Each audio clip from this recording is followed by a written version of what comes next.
Good evening, everyone, and welcome to the Tuesday, April 14th, 2026 meeting of the Milton Select Board. Please rise if you are able and join me in saying the Pledge of Allegiance. I pledge allegiance to the flag of the United States of America and to the republic for which it stands, one nation, under God, indivisible, with liberty and justice for all. Thank you. Next up on our agenda is public comment. By rule, the Select Board allows 21 minutes for public comment, limiting each speaker to 3 minutes. I will give a signal when you hit the 2:30 mark, if you get that far. Do we have anyone signed in? Mr. Fundling.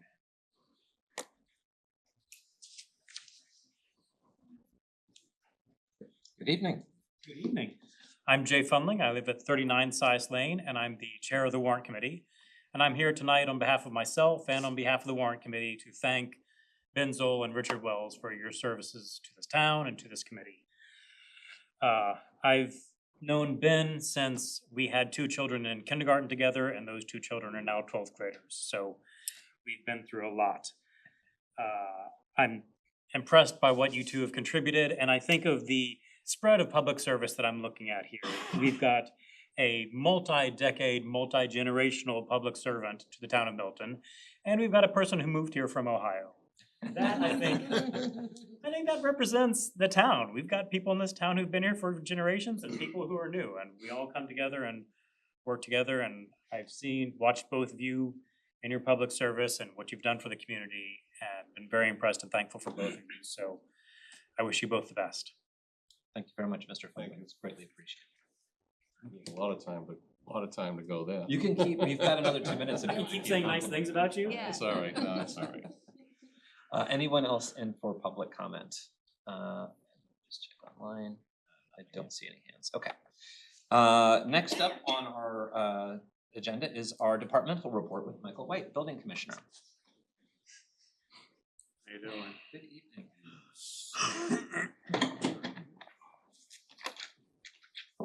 Thanks for having me in. Absolutely. So the way that the select board's been doing this, we've been asking different departmental heads to come in, talk about their work a little bit, what's going well, what might need improvement, give us kind of an overview, and have a little question and answer at the end. So I'll turn the floor over to you, sir. All right, I kind of broke this down into a few different sections, more for you guys and the residents of the community that may not have a good handle on exactly what we do in the department. So basically an overview, the Inspectional Services Department, which we call ISD for short, helps keep Milton safe and well-maintained community. The department works to ensure that homes, businesses, and properties meet state safety codes and local zoning requirements, so that buildings are safe for use and neighborhoods remain healthy and attractive.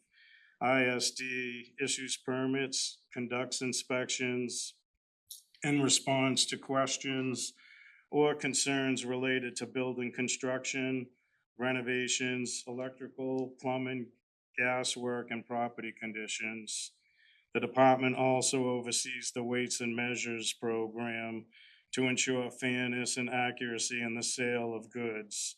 Staff works closely with residents, contractors, and business owners to explain the requirements and guide them through the permitting process and help resolve issues in a fair and professional manner.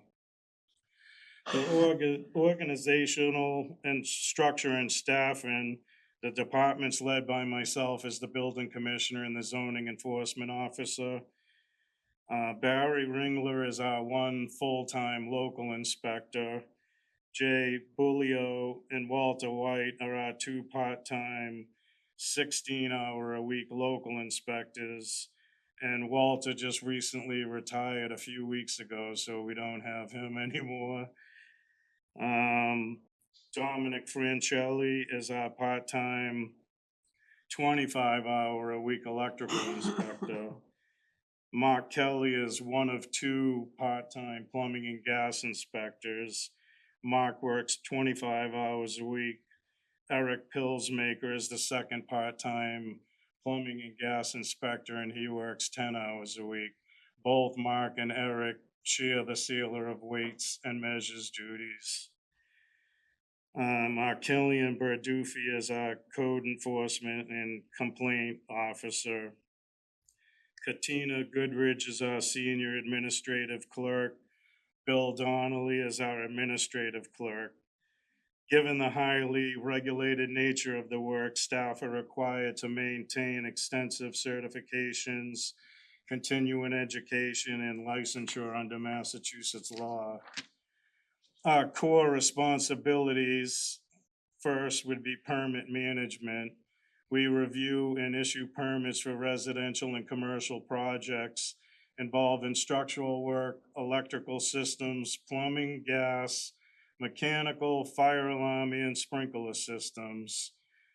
Plan review.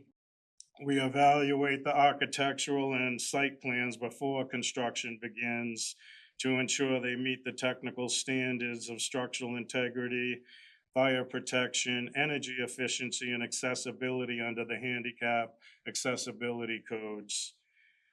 On-site inspections, we conduct field inspection at critical stages of construction, such as foundation, framing, insulation, and final completion, to verify that the work matches the approved plans and adheres to the safety codes and the town zoning.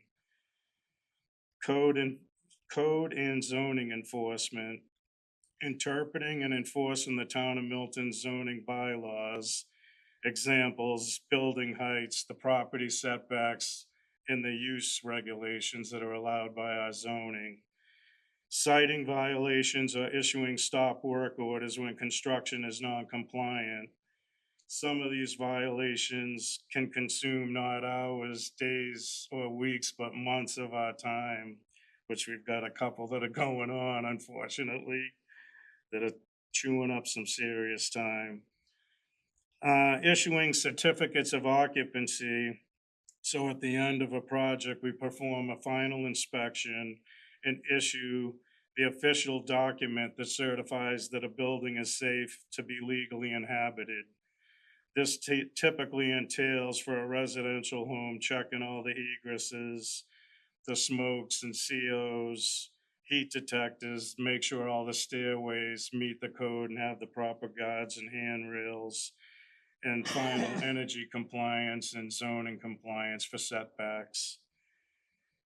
Public education and records. We provide technical guidance to homeowners, contractors, and architects regarding code requirements and zoning requirements.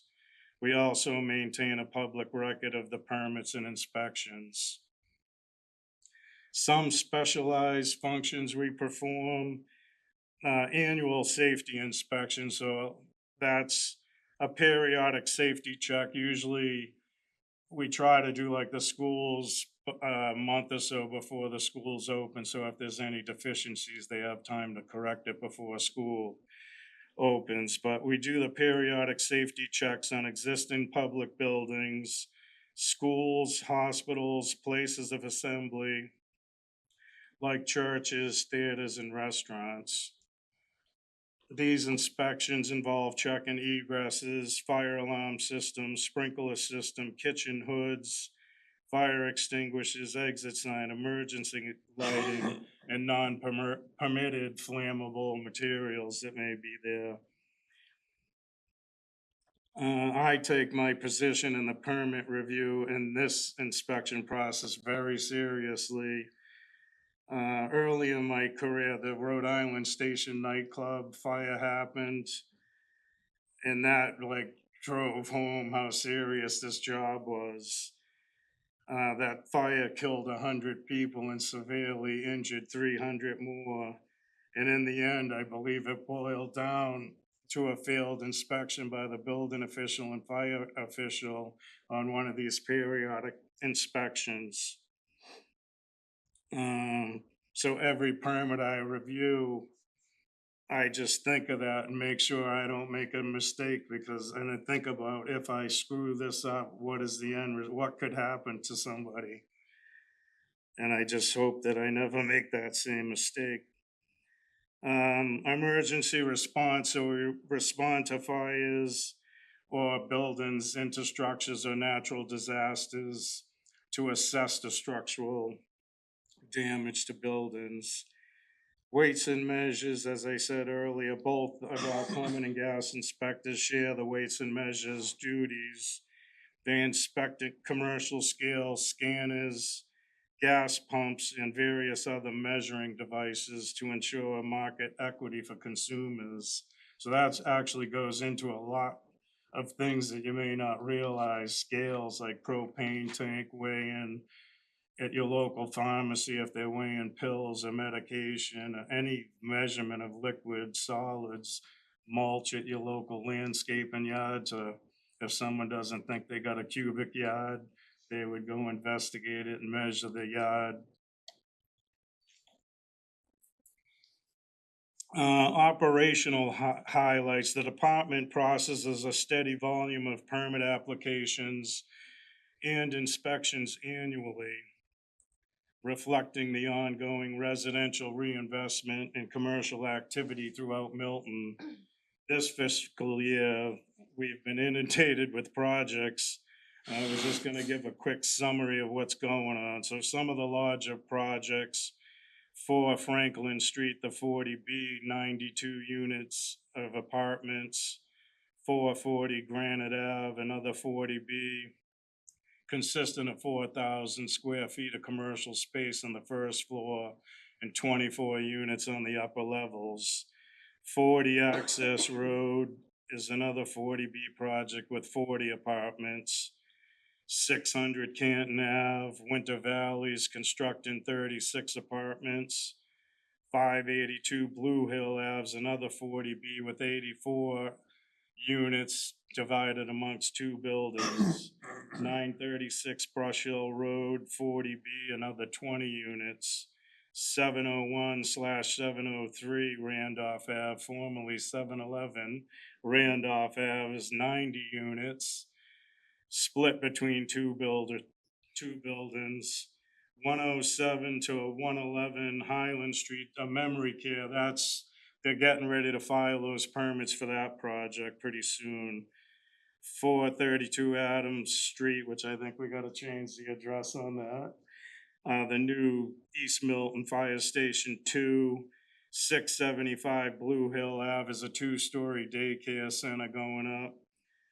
Milton Hospital just had extensive modular units added on to create a expanded emergency room wing, and they're doing multi-phased renovations inside the hospital. That's all ongoing at the same time.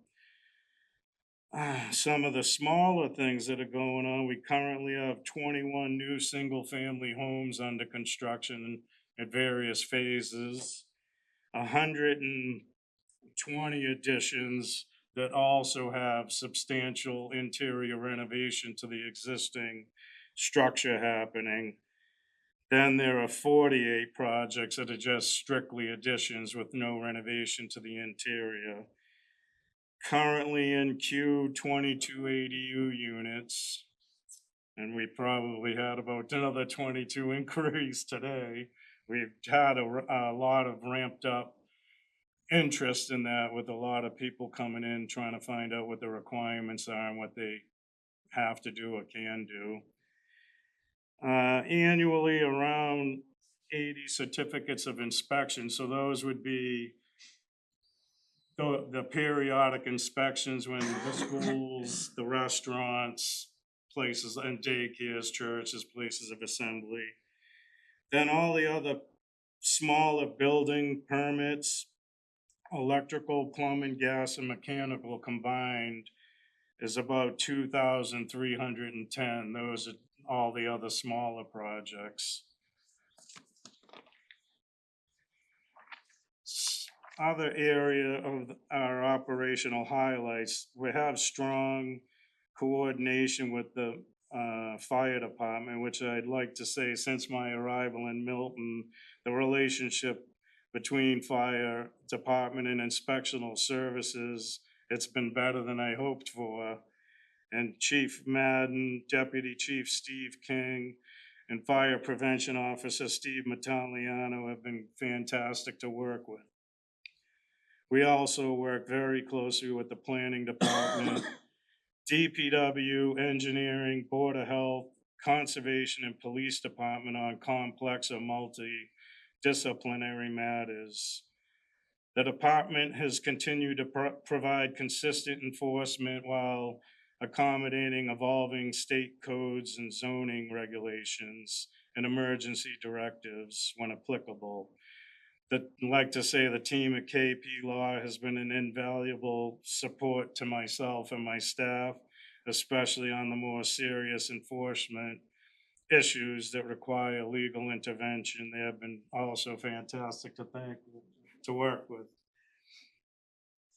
Some of the challenges and constraints, we face some ongoing challenges. I think the biggest one is increased regulatory complexity, the frequent updates to the state building code, not just the state building code, plumbing, gas, mechanical, the fire code, the energy code, in our own zoning bylaws. We've had a lot of recent new additions to it that we have to work through. And the ADU's actually been one of the more difficult. A lot of times the state will just, hey, this is the idea, give you the game, but not the rules.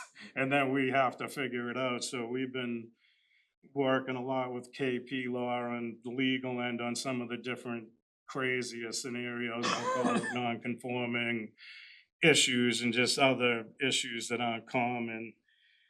And the codes, everybody's is changing on a different cycle. So just when you fully understand it, they change it again.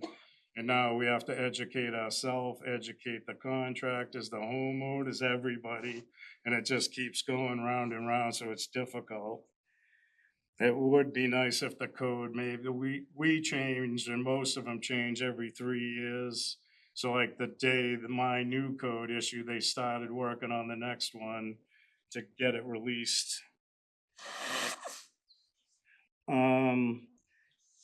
The current zoning bylaws, I think we could use some work updating them. There's some areas that there's some conflict and maybe out of date or irrelevant sections. And I thought it would be great to try to introduce some use tables and maybe land space and density tables that could make it, someone could look at it and within 5 seconds know if the use have all the allowed uses in all the zoning districts and see if it's allowed, not allowed, allowed by special permit through the zoning board, special permit by the planning board. Right now, we gotta walk through page and section after section looking, but that would be something that would make things a lot easier for everyone to be able to, within seconds, know what you can and can't do. Staffing and workload pressures, the inspectional service and staffing levels. We have to balance the permit volume, inspection turnaround times, and enforcement obligations within an available budget resource. And since I've been here, we've been struggling. I don't know what happened in the past, and I don't know the workload. I can obviously see there's more than a plate full of 40 Bs that's enough to forget everything else, that's overwhelming standing alone. Where was I? So it's struggling to keep up with that. And we're struggling prior to Walter White's retirement, so his departures increased the struggles. And then we're also temporarily covering the duties of our full-time code enforcement officer, so we kind of got a guy and a half trying to make up another guy and a half workload. Customer expectations, the residents and contractors are increasingly expecting faster processing times, while code review requirements continue to expand. So that's problematic, like the new energy requirements and the specialized energy code, just all that stuff adds extra layers. Most of it, unfortunately, is on their time if they apply and don't realize they need a HERS rate or the specialized energy code, and then that can take a lot of time for the energy consultant to model usually it's a new home or a substantial renovation to figure out how to get the project to comply. The other things, the aging housing stock, older buildings present unique safety, accessibility, and code compliance challenges requiring experienced inspection oversight. So those become more difficult to process. And through the zoning, we have a lot of legal non-conforming properties that end up having to go to the zoning board for relief for their non-conformity. So that really throws a wrench into the process when that happens, but there's no way around that.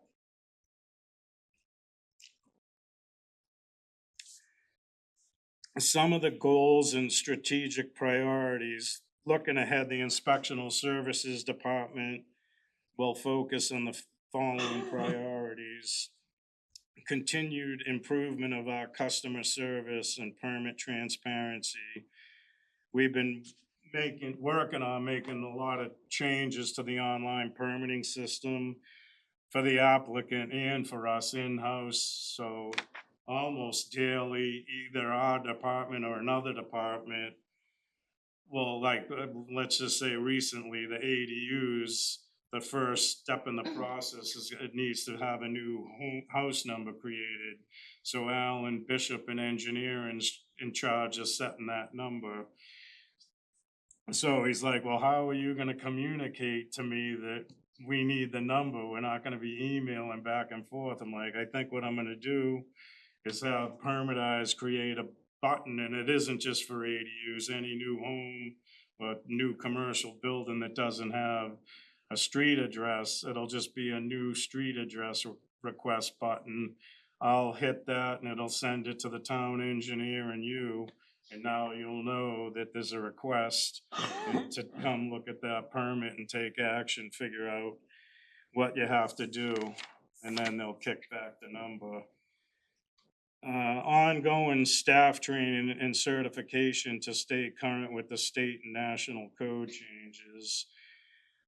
As the local building commissioner and the local inspectors, as well as the plumbing, gas, and electrical, we all have to maintain a certain amount of hours per year. And if we don't maintain that, our certifications are taken away. And then actually you just get a letter from the state saying Michael's credits aren't good. You gotta relieve him of his duties. I can't stand this in the position without those continuing education credits.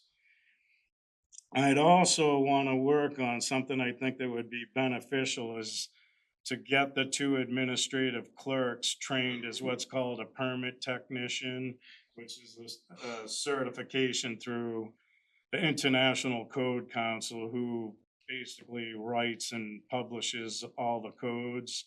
But that would hone in their skills to not become a local inspector, but to get close on certified on understanding the zoning more and exactly what paperwork and documentation we would need. Right now, they just answer what they know, but they would know as much as we know on what's required for documentation and the whole process if they have to go somewhere.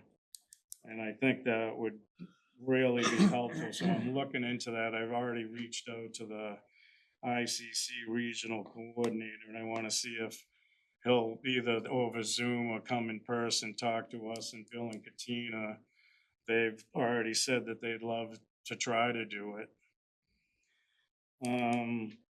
I'd like to continue strengthening our collaboration with other key departments and boards to ensure all team members are aware of what's going on before, during, and after any given project.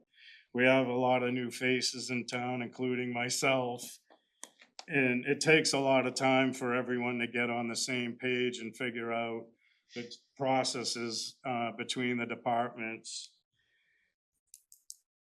And we have and continue to gain ground. I actually think we're doing really well considering how many new faces in the various positions that some haven't been here that long, but we're really trying to operate as a team and just get the operate as efficiently as possible so the applicant has a smooth riding trip through the permitting process. Proactive enforcement to address safety concerns before they become emergencies. So we actually recently, I think it's one of the Baker Chocolate buildings, former, somebody called with concern. So one of the two connecting buildings has a deck over the river and the deck boards were rotted. I think part of the land might be in Dorchester. So the Dorchester side made them put up big iron gates so no one could access the decks. Ours was wide open to the residents and anyone walking off the street could fall into a 2-foot hole. And like if they ever fell, the velocity of that water, they'd be in wherever that river's headed in 10 minutes. So we immediately, I'm like, found out who's in charge. We need barricades immediately, and like within hours that was resolved. But if that, especially with the good weather, kids or someone could have went out there and just fell through the rotted huge holes. And we just took care of that. So things like that, trying to jump on something that's serious immediately before it becomes an emergency. Some recent successes, I think right when I started, I wasn't sure, me being in other communities, every community operates different, so I wasn't sure what if liability and workman's comp through Maya, what we had, so I found out we had both and applied for one of their grants. They annually have one that you can get up to $10,000. And me not knowing if any other departments applied, I said, I'm not gonna go for the whole 10 grand and upset some other department that had planned on utilizing it. So I went for 2,400 and got awarded that. And I used it to buy state-of-the-art hard hats with eye protection and hearing protection for all the staff that go out on inspections out on site. So that was a good thing. We had some, they usually, I think OSHA only recognizes them for like 5 years, then they call them, no matter if you wore it once or a million times, they just UV light and whatnot, they consider them. So if we were out there with those and a workman's comp claim happened, something may happen because that hard hat was technically out of service. So now we got state of the art, which I didn't know till I looked into it, that they actually, the hard hats now, they look at all the various sports and hockey, football, and these things got built in to protect your brain from getting dislodged. In the old days, it was just if the bricks fell, it kept you from getting hurt, but they got all this high technology built into them. More recently, I applied for the Massachusetts Community IT grant and I put in for the full 200,000 and they awarded me 130,000. So what I want to do with that is digitize. We still have a bunch of file cabinets. Some are in the office, some are down in the basement off the break room that there's been some water issues. That's actually what started it. The week I started, something happened with one of the heating units that leaked over the files and ruined some stuff. And that second, I said, we gotta get this stuff digitized, and that got the wheels in motion. So I think we're going to do the building department, all of the zoning board of appeals, all the conservation, some of the board of health. Who else was on there? Planning board. And I put in the grant because this will be the third time I've gone through this process. I did it in 2 other communities. It's very hard to the scanning company to know exactly how much it's gonna be. So we'll scan either to the 130, which I don't think it's gonna be, but I put in the grant, we'll scan what we can. If there's not enough money, we'll deal with the rest later. If we can scan everything and there's enough funds left over, conservation has been looking for funds to get the permitized conservation module. So I put that in the grant. If the funds are available at the end, we're gonna pursue purchasing that system for them. And then, I already touched on this, but probably multiple times a week, we're always tweaking the building permit system and just trying to make it easier. In conclusion, the Inspectional Service Department remains a cornerstone of public safety and regulatory enforcement in the town of Milton. Through professional staff, consistent application of codes, and cooperative engagement with the public and other town entities, the department supports safe development and protects community well-being. The department appreciates the continued support of the Select Board, Town Administrator Nick Milano, all of the town departments, boards, and committees that we interact with on a daily basis. We remain committed to high-quality service, accountability, and responsiveness to the needs of the town. That's it. Thank you very much. Comments or questions from members? Mr. Stahl. Mr. White. I'm glad you had the time to come here. It sounds like you don't even have time to do this. Plus you brought news that we got a lot of new people moving into this. Yeah. So this gentleman back there, the fire department, police, we're gonna have a busy time.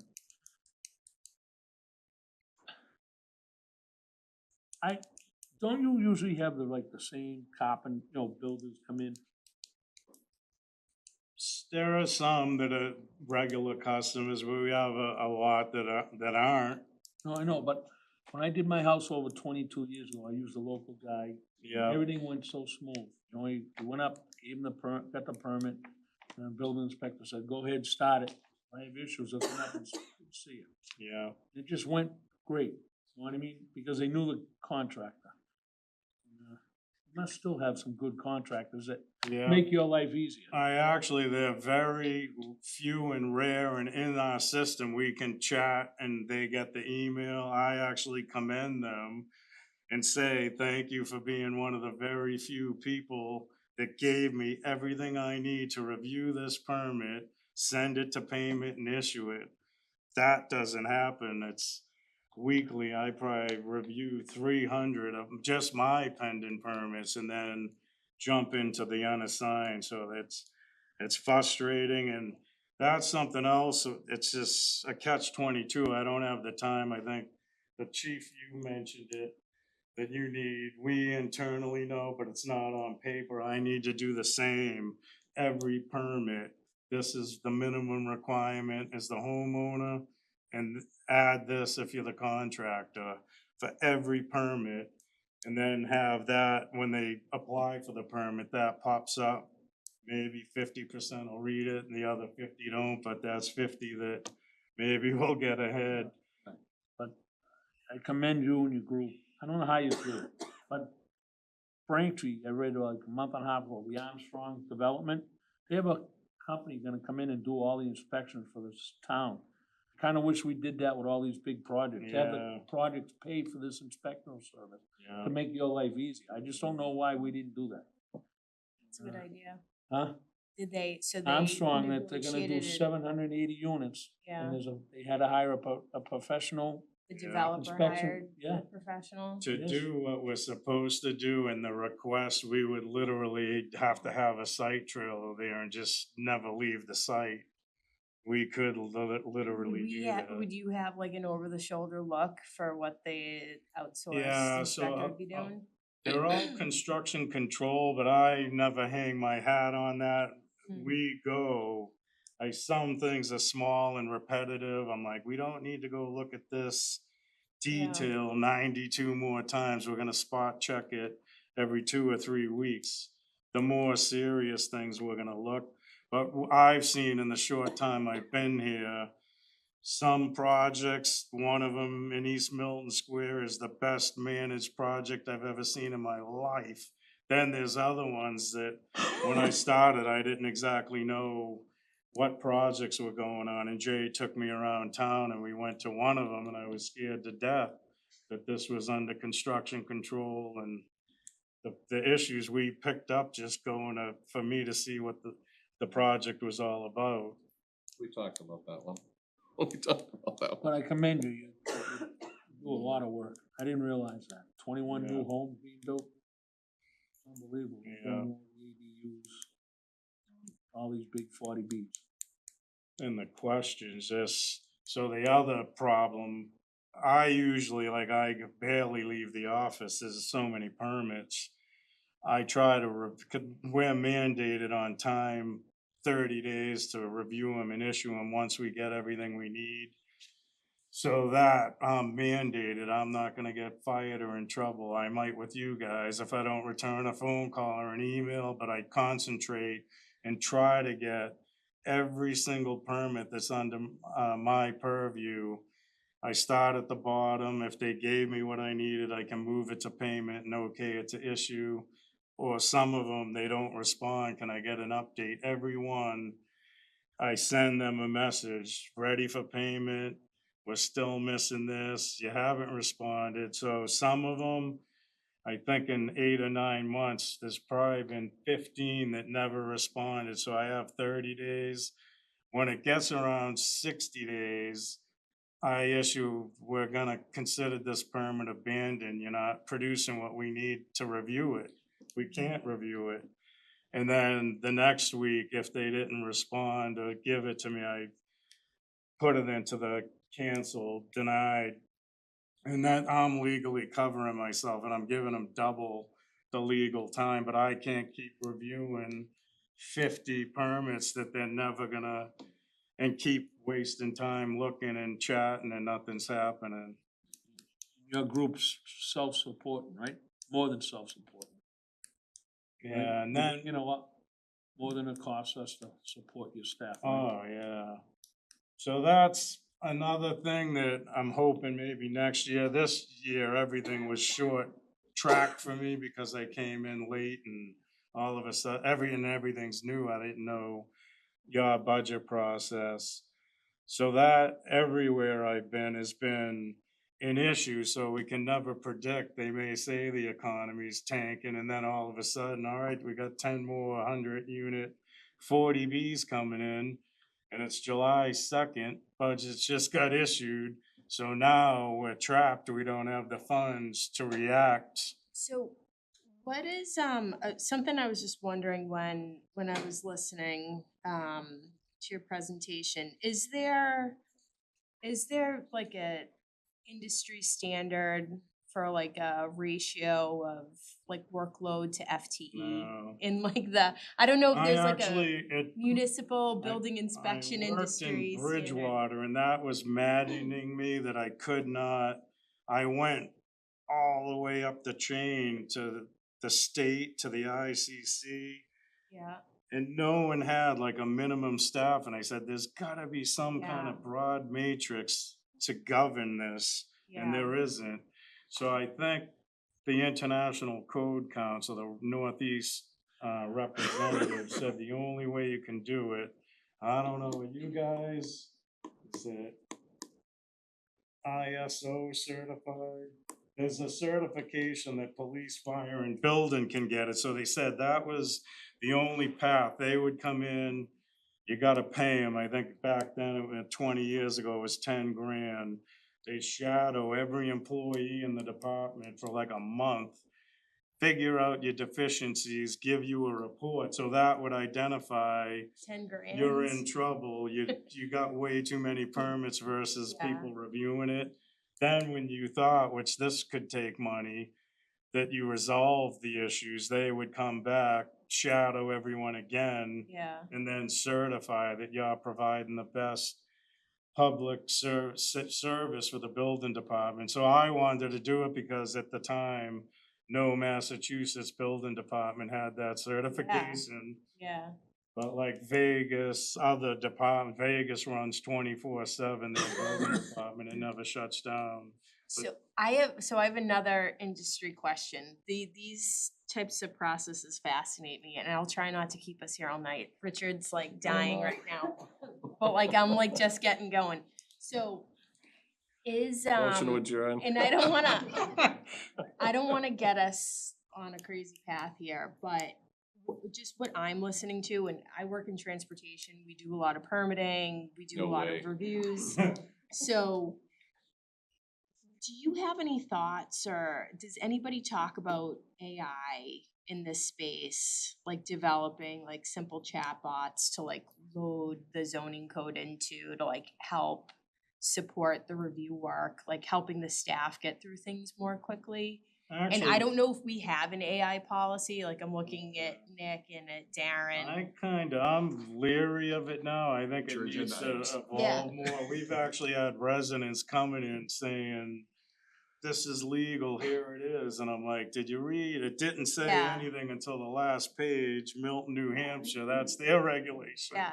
So I really think it's great how you're investing in the staff, like you're looking to get their Yeah. permits, you know, better safety equipment. I think all that stuff is really important when you kind of have a small staff, a big workload in terms of keeping them motivated.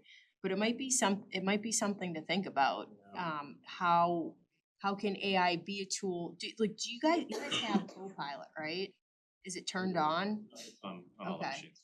You might be able to do something small and like Actually, play our with it. zoning code's digital and searchable, so I Yeah. actually use that a lot. That'll get me, if I'm not exactly sure what section something's in, I can just hit a keyword. Yeah. It'll bring everything up. But one other thing I'd like to, Nick and I think actually I forget his question when he interviewed me. And I said the only solution that I can think for that, and this is going back to the budgetary constraints. So in Bridgewater, we had massive, it just out of nowhere, huge 1,000-unit 40Bs coming in, multiples. And we didn't have the staff to keep up with it, and all the contractors were getting upset, which it's kind of a delicate balance, and I think we're a unique department because the people they're paying us for a service, and then when you can't provide it, so pretend you're going down to Sullivan Tire to buy 4 new tires, you pay for 4 tires, and they only give you 3. How are you gonna feel? So in Bridgewater, it came to that, and we just weren't getting any ground. Like I said, it could happen July 2nd, budget's done. Now we gotta wait for another budget cycle and pray that we can pitch what we need. Maybe we do, then a year later, we get the money. Then we gotta interview, hope to hire. It could be a couple years, 3 years before you actually got that person that you needed. So in Bridgewater, the town manager agreed. I actually showed him, that's in layman's term, one of my administrative budget books that I was certified on to be the commissioner. And he read it and he's like, this makes sense. So he created a revolving account. By Mass state law, we can't be an enterprise account. That's truly how we should be operating it. We just totally run off the permit fees. I think Hopkinton is the only community that I know that was doing it. But Bridgewater, the manager said, we'll start with 25% skimmed off, and he let me get the staff I needed, which I didn't wanna, hey, we got $1,000, work however many hours and the money's gone. I waited for each position till the whole year's salary was built up, then said, go, and the fund would continue to grow. So I didn't have to lay people off if things slowed down or whatever. And that was working, and he was gonna go to 50%, if that worked, go to 75, but that took care of, we would be able to react instantly if things were going bad and we needed the help. instead of trying to hire outside people and just, or whatever, if it could be outside people, but have the funds to be able to react and deal with the situation. Mr. Wells. So kind of follow up on this because a lot of people will come here and they'll say, we don't have enough, we're not doing anything. And I've been following these projects. Tonight's the final night of 9 years here. It's like, we've done so many projects in the past 9 years. Like you summarized on so many of them. And first one that I did was North Woods, and then Common Fathers, and then the ice, and 131 Elliott, which was a huge, that was a multi-year. People don't even realize how many projects, but my point is there because I know Walter leaving is a big void for you. Is there like a company you could go to if you can't find someone to hire, that you could bring someone in, like one of these companies that subs out, you can just get like a person to fill hours for you, just to help keep you from sinking in the workload. Yeah. And we do have Walter's position, actually it's posted internally, and we'll see what comes in. For that, we may be able to find like another inspector that may have Somewhere else. retired and wants to just work a few days a week, which would be good because they'd be trained and seasoned, not a rookie off the streets is gonna create even more work for us. There's so many facets to this job to train someone on all avenues of, it's gonna take years. You're not in the breakdown lane here. You're running on the No. high speed lane every day. And there's no time to like put the training wheels on a bike and say, okay, here's Yeah. how we're gonna go. So that's why I'm just thinking how you could get someone. I mean, Walter has many years in this Yeah. field, and Actually, he's gonna fill that void. fortunate that everyone in the department is certified as commissioners, so that's even bigger, and they've all had commissioner experience, because there's a major leap from the local to the commissioner. And for them they were able to help you guys when the previous commissioner left, they got to interim take over the helm. We know. Mr. Chair, thank you very much, Mike. Thank you. Any other questions or comments from members? Mr. Daly? Thank you, not only for coming for the work you've been doing, with all the growth we've had. I think the building department can get lost in that. You guys have to execute on a lot of these new developments. What I'm kind of picking up a theme in what you're saying is help in the workload and the efficiencies. And so to Member Wells' point, how can we help you while you are doing all this every day, but also thinking ahead, how do we make this more efficient? You talked about the tables, also training up your staff. Perhaps there are some technological tools that we can use, or perhaps products that have been created. Yeah. Maybe it's not an answer for this meeting, but that's what I would like us to think about is where can we help you to make things a little bit more efficient and lessen that workload while you're doing this at the same time. I think working on a tune-up on the zoning would be huge, cause there's contradictions. There's, like, just say for a shed, one page says it's 20 feet, go to the next page, it's 21 feet, and we don't even know which one's right. Or you'll read literally 15 pages of a use and go to page 16. Oh, if it's in this district, forget everything you just read. But a lot of this, a quirky, I don't know how it was put together, if there was an original base code and then his new bylaws got passed, like I know we passed probably 10 or so, or close to 10 recently, or gonna be passed. Just add If them they without just updating. tagged them on and like didn't see if they jived with the existing sections and then created some conflicts within. I think we've talked about investing in updating those codes.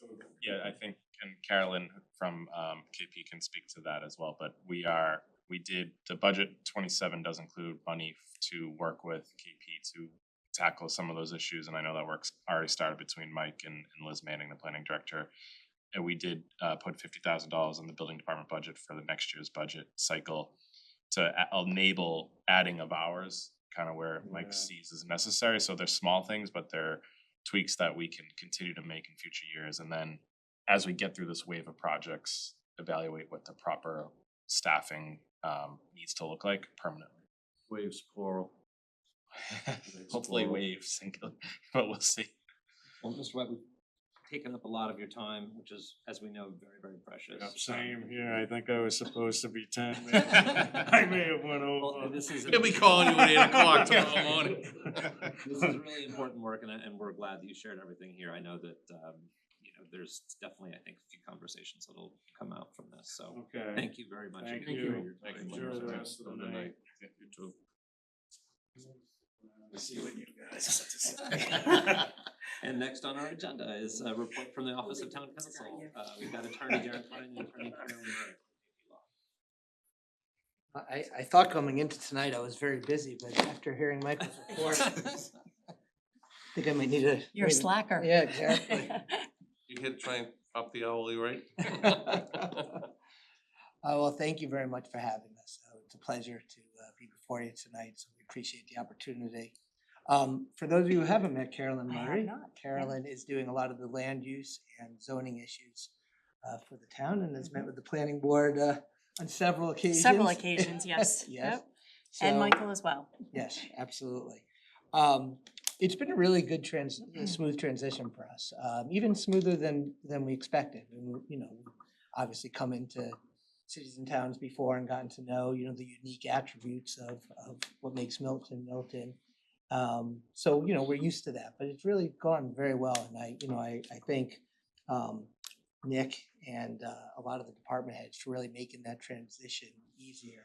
I think right from the get-go, Nick did a great job of sort of catching us up on the pending issues and the issues coming up. So we were able to hit the ground running. So that was really helpful. And I think very early on, I met with almost all the department heads. So it was helpful too, to start to put the names and the faces and everything.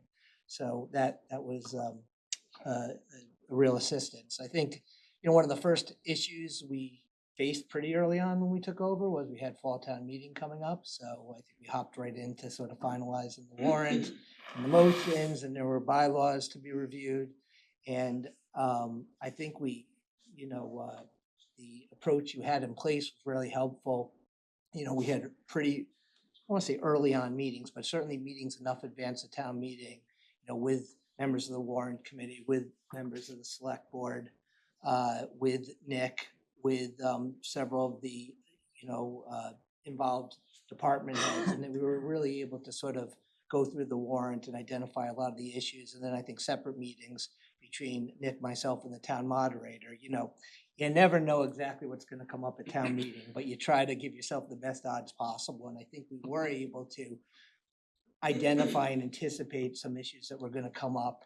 And we were able to really kind of put a little bit of a strategy or an outline in place in identifying the issues, quickly at the beginning of the town meeting. So town meeting would have a pretty good understanding, and I think that helped things go pretty smoothly. And obviously now we're getting ready for the annual town meeting, and I know Nick has pretty much the same process in place. I think Nick, myself, and the moderator are meeting on Friday. So, and we've obviously reviewed the warrant and the motions. So everything is really going well from our perspective. I think that, our goal right from the start has really tried to be very responsive and to help you and provide the legal services in the way that you want and that helps the town. It's, we are not the policymakers. We don't make any decisions. We advise all of you on how you can accomplish what your mission is for the town. I think Nick and I have had a really good communication, so make sure that any of the questions are responded to in an effective and efficient manner. As far as the majority of some of the town council work beyond town meetings and the everyday general issues, I think looking at the bills. A lot of your issues have been, as Mike just went through some of them, enforcement matters. We do have some active litigation with enforcement, but there's been Board of Health enforcement, zoning, building. We've definitely had some work with general contract review, procurement, especially early on. There were some major real estate and trust issues we were reviewing. As with any town, open meeting law, public records, conflict of interest. issues have come up, community preservation and municipal finance issues.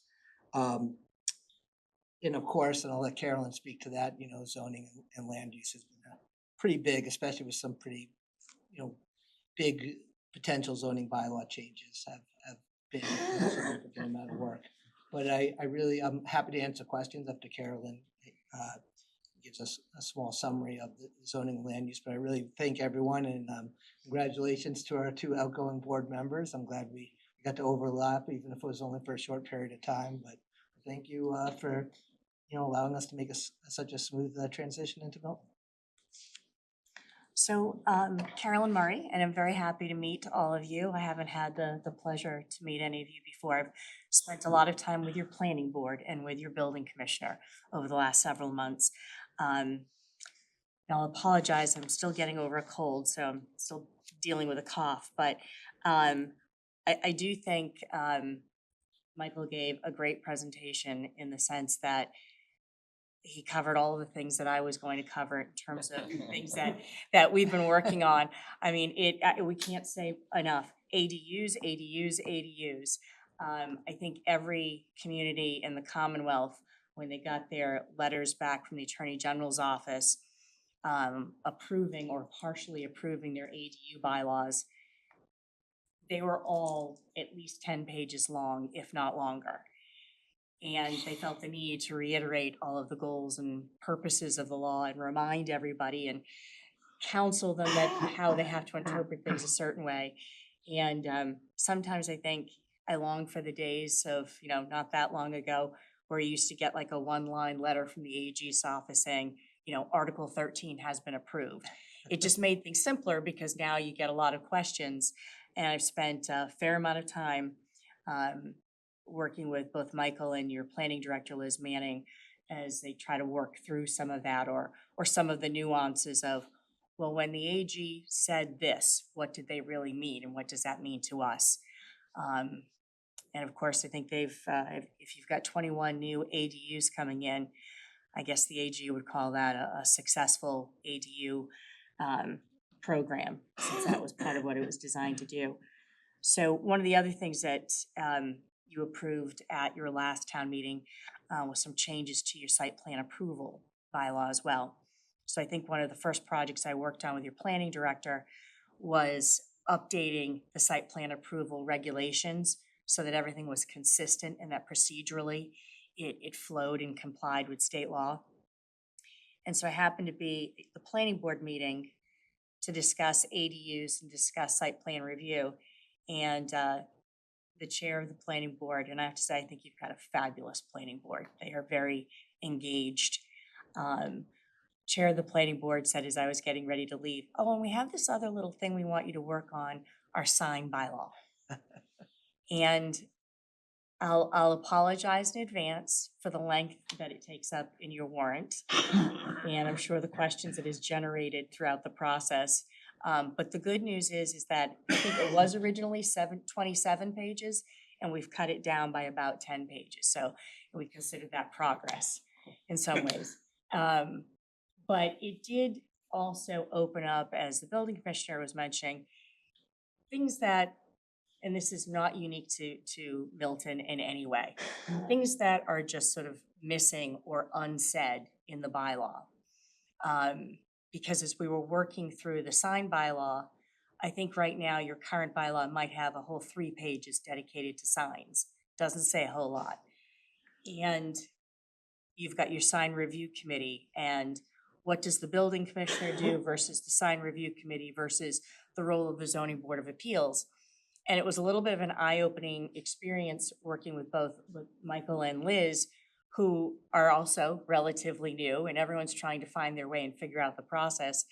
And it's somewhat humorous to realize, well, the practicality of how this works isn't written down anywhere or isn't reflected in your bylaws. So I did have a conversation a couple weeks ago, I think it was, with the planning director. Yes, you folks are looking to do a rewrite of your zoning bylaw, and I will get something to you next week, I promise. because I do a lot of work with other communities who sometimes want to just take the whole thing and throw it out the window, but that's not terribly practical either. We've got to kind of figure out how do we break this down into what are the most pressing things and how much of an appetite does town meeting have? I've been to some town meetings where a planning board can present, 135 page repeal and replace of a zoning bylaw, and it gets passed without a question. And then there's other town meetings where someone will slam the warrant down on the podium like it's the old phone book, saying, you read this, it's 135 pages long. Do you understand what's in there? I don't understand it. If I don't understand it, you can't understand it, vote it down. And you think, there goes 6 months worth of hard work that's just been, flushed down the toilet.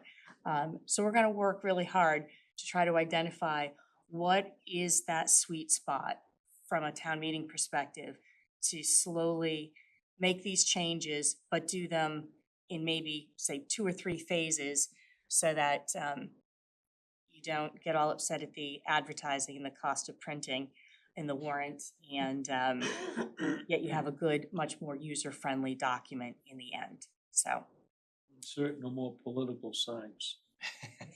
definitely more political signs, sure. Sneak that in. Yes, we will sneak that in. Save us all a lot of money. Too many. I know. It's amazing, when you think of other types of developments and then say, why does a sign bylaw have to be 17 pages long? Well, there are a lot of issues to be considered. Like I said, not unique, but I do have to say, it was a very thoughtful process with the planning board, considering you don't want to hurt existing properties. You want to be a little more business friendly, but you don't want to be too business friendly. There was some good debates at those meetings. Thank you. So I think we're phasing into the Q&A portion of the presentation. Members? I'm good, thank you. We only have like 28 issues on the agenda. I appreciate you saying how good the planning board is to work with. They're fabulous. Mhm. Thank you. I will just add as chair that Darren, we worked together at the last town meeting, and I found you to be excellent on the spot. I've heard nothing but positive comments from across the town about our transition to KP. So I think that's something that this board did that we can feel very good about, and I'm really excited to have you guys as our partners. But it's a joint effort, and I think we've received a lot of cooperation from obviously the town administrator's office and all the department heads and the other boards too. So it's been as well as obviously your board. So it all works together. So thank you. If I could add, Mr. Chair, just that, obviously, any kind of transition is tricky, but they've made it easy. And I think as Mike can attest, it's a new experience for us to have many points of contact within a firm, but it's due to the different expectations and experiences and knowledge bases that folks in the firm have. So our contact for code enforcement, I mean, he turns around letters within Hours, literally. same day return on a letter that's ready to go, been reviewed, good to go out the door. Contracts, same thing. I think that was a place where MHL excelled, and we've seen no drop off at all in the transition to KP. So having those in-house experts that now we can turn to, it's a little bit of a different system for us, but it's working really well. Department heads, I think, are when they need access. I mean, Sue Galvin, whenever she has an elections issue, Lauren Goldberg responds very quickly and with a very detailed and informative response. So I think that just goes to show that the firm has been an asset for us, and it's been working really well. So just wanted to make sure the board was aware of that from a kind of day-to-day level. Mr. Wells. Just one comment that you made me think of when you talked about Attorney Goldberg. So as you know, this was a big change in my professional 44 decades. There only been one change, and that was 37 years ago. There was a lot of the letter that was written by Attorney Goldberg to members of the board at that time that I thought was very, very impressive and very much supported the reputation that I knew she had.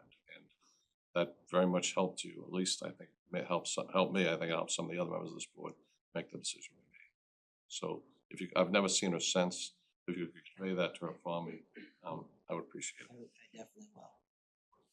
And I know it was a little bit of a unique interview process, was. but It I was. appreciate the board, all the select board members keeping an open mind, and glad the way it worked out. So are we. Thank you. Thank you very much. Thank you very much. Great Thank evening. you. Have a good rest of the Congratulations meeting. again. And just enjoy the next chapters. Yes, thank you for your service to the town. I think I saw Chief Kane out outside. Okay. He's out there. Yeah. Okay. Oh, it's like radar ears. So our next item, 7 is item number 6 is the dispatch grant application. And I believe that we have Chief King and Chief Madden here. Yes, Chief, if you could join me. Please. Yes. Please. So Mr. Milano. thank you, Mr. Chair. So as the board's aware, we have been working with our police and fire partners in Quincy regarding an analysis of regional dispatch. So just at a kind of high level, I'll do a couple of kind of overview points and turn it over to the chiefs if anything to add, and then obviously questions from the members. But this work's been going on for several months, originally with a feasibility study through the Collins Center, as the state is encouraging communities to analyze regional dispatch and is putting grant money behind an initial feasibility study, as well as development grants and operational grants. With Quincy's new public safety building, they have the space to transition to a regional dispatch center, so they were looking as well for a potential partner. So the process would take advantage of grant money to support system replacements and improvements, infrastructure replacement improvements, as well as grant money to get the dispatch center off the ground, and continuing grant money to support the regional dispatch center financially. So the grant application that we're preparing is about $11 million in equipment, infrastructure, software, upgrades, replacements throughout both Milton and Quincy, and then money for salaries. So it's about a $12.5 million total grant. We do also have a draft intermunicipal agreement between Quincy and Milton that we are seeking to have included with the grant application, which would be seeking approval for this tonight. So I think, the other thing is this is still a work in progress. If the grant is unsuccessful, we will obviously not move forward. If the grant doesn't fund everything that we've applied for, there's gonna be a conversation there as to, is this still the right time to move forward or not? And homework for us in terms of the transition of Milton dispatchers into the regional center, understanding exactly what gets funded and fully understanding the long-term grant funding that's available for this for the dispatch center. So with that kind of high-level overview, I'll turn it over to Chief Madden, Chief King for any color commentary or additional information you'd want to share. I think this is a tremendous opportunity. I was skeptical joining with Quincy, where it's a bigger department, but meeting with the Quincy leadership, meeting with the Quincy Fire Chief and their support, and the Quincy Police Chief, we've been given an equal seat at the table and to discuss everything. So, obviously Milton Fire is the smallest department of the three, or the four, I should say. And we were given an equal seat at the table to discuss what our needs are. So it's been a tremendous experience so far for me. And I just think that this is an opportunity, it's a great opportunity to really see where we are and have the opportunity to look at our dispatching, the weaknesses that we have, and what can be corrected and where we can move forward in the future. So I think it's a great opportunity. Just what's already been said, I don't want to get too bogged down the weeds, only because I feel like this is really a step one.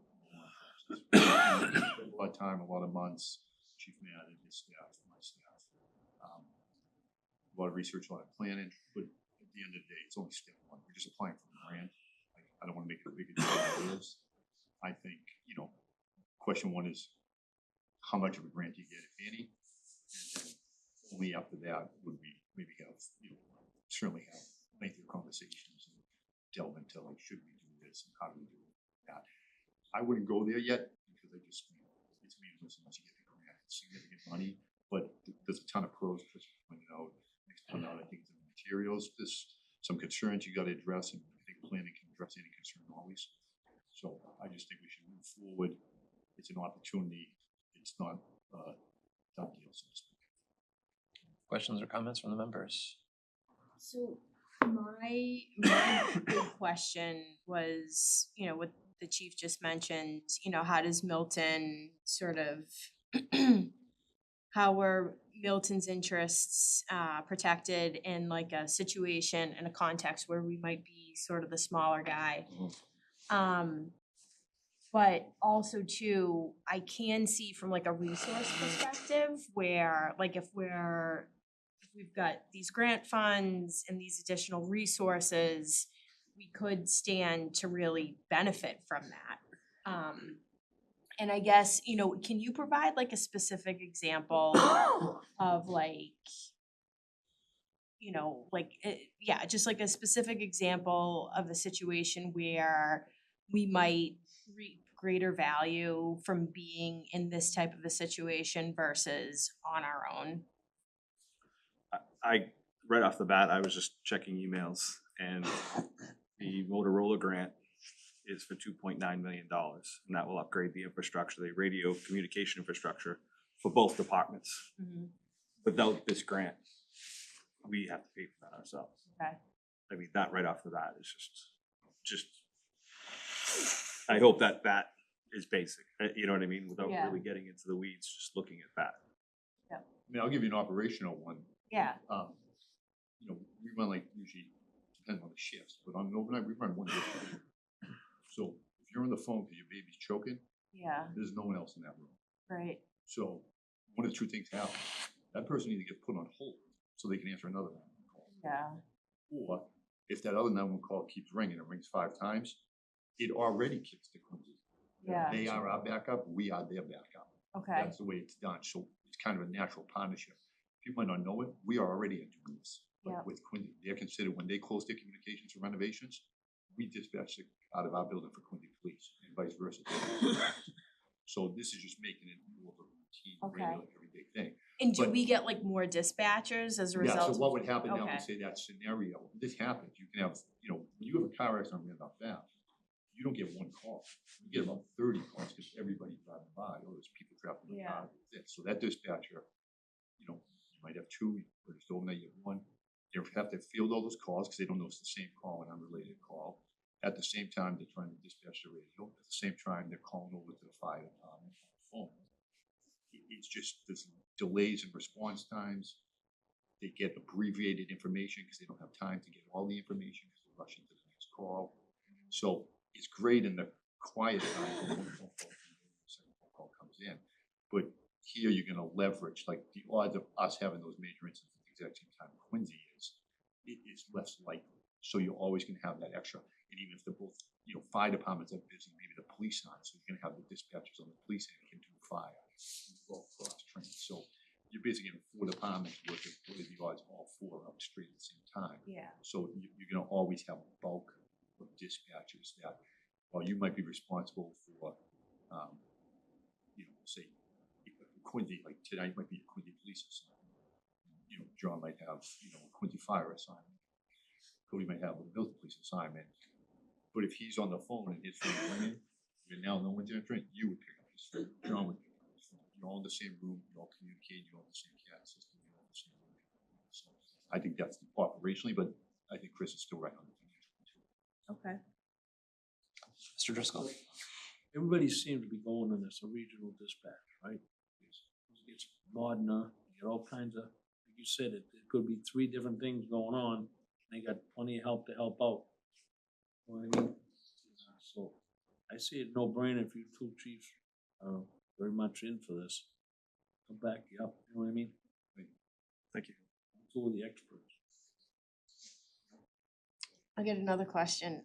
If there's like a, say, you know, everybody's all in, right, in the future, we get all in with Quincy. if there is like a dispute or like a resource challenge, like what's like the governance process to resolve any of that? So there's a board, the board would be the Okay. police chief and fire chief of each department, which is 4, and then there'd be a Okay. director of the communications center, so that's like a 5-person operating committee. Okay. I'm done. Mr. Wells.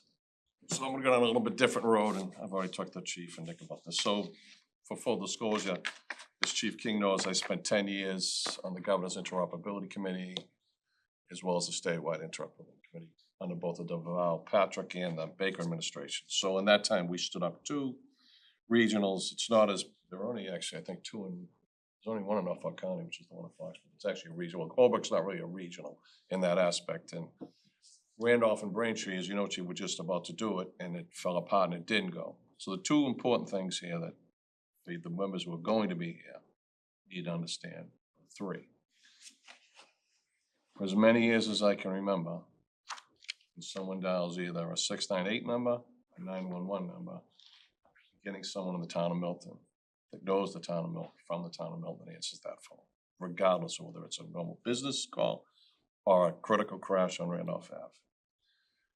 If you remember, after 9/11, the city of Boston approached us, every town that touched, every city and town that touched, with the concept of doing a similar thing with police and fire. And one of the things that crushed it was, first was, a lot of people didn't want to give up, and I look no farther than the lady sitting in that corner who probably, this city runs probably one of the most modern, progressive, in-house 9/11 systems that exists in the state of Massachusetts, and has been way before we were doing it. The second thing is, more for you on a financial matter is, and this has been the issue with some of the regionals, is you get the grant money.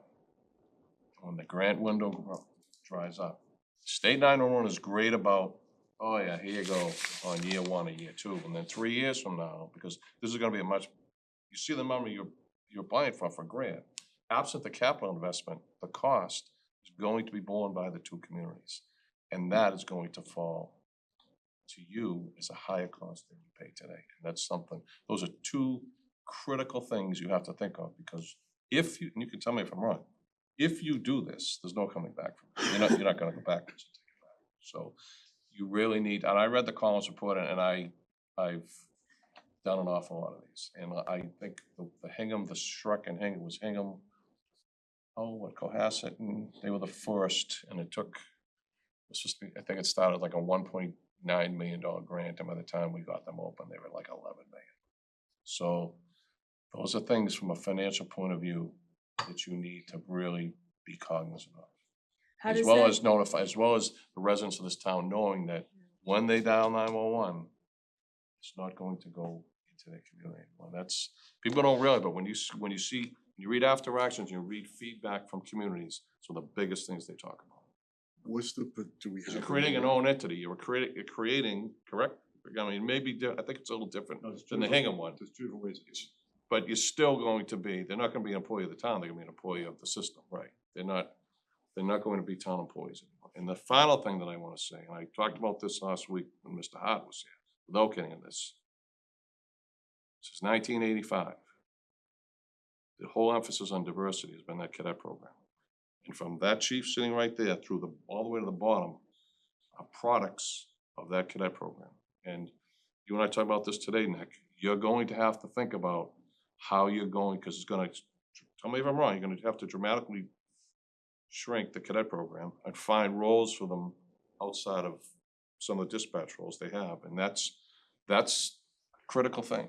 Because one of the problems the Chief Madden has with not having a cadet program is, where's he gonna put them? He doesn't have administrative roles, am I correct? To put them in. He can't hire fire cadets, put them on a piece of apparatus. In the police department, by statute, under statute, police cadets in the communities of Cambridge, Boston, and Milton are allowed to work in an administrative role from the age of 19 to 25 years of age. And that is one of the biggest things, and I said this last week to Mr. Hart, this town ever passed, and most successful. So I'm not gonna go on anymore about it, I don't want, but that's something that for you guys being here, you need to think about. Tell me I'm wrong, this is a big step. I'm not saying you're wrong, but I think things have evolved a little bit. The issues today is, most of my dispatchers today. I know that. Milton residents and are familiar with the town. the kids from Weymouth, from Walpole, they're driving 25 miles. You call out Carrington, they don't know where it is. So that issue exists today. The cadet program, valuable program. I was a cadet, I believe strongly in it.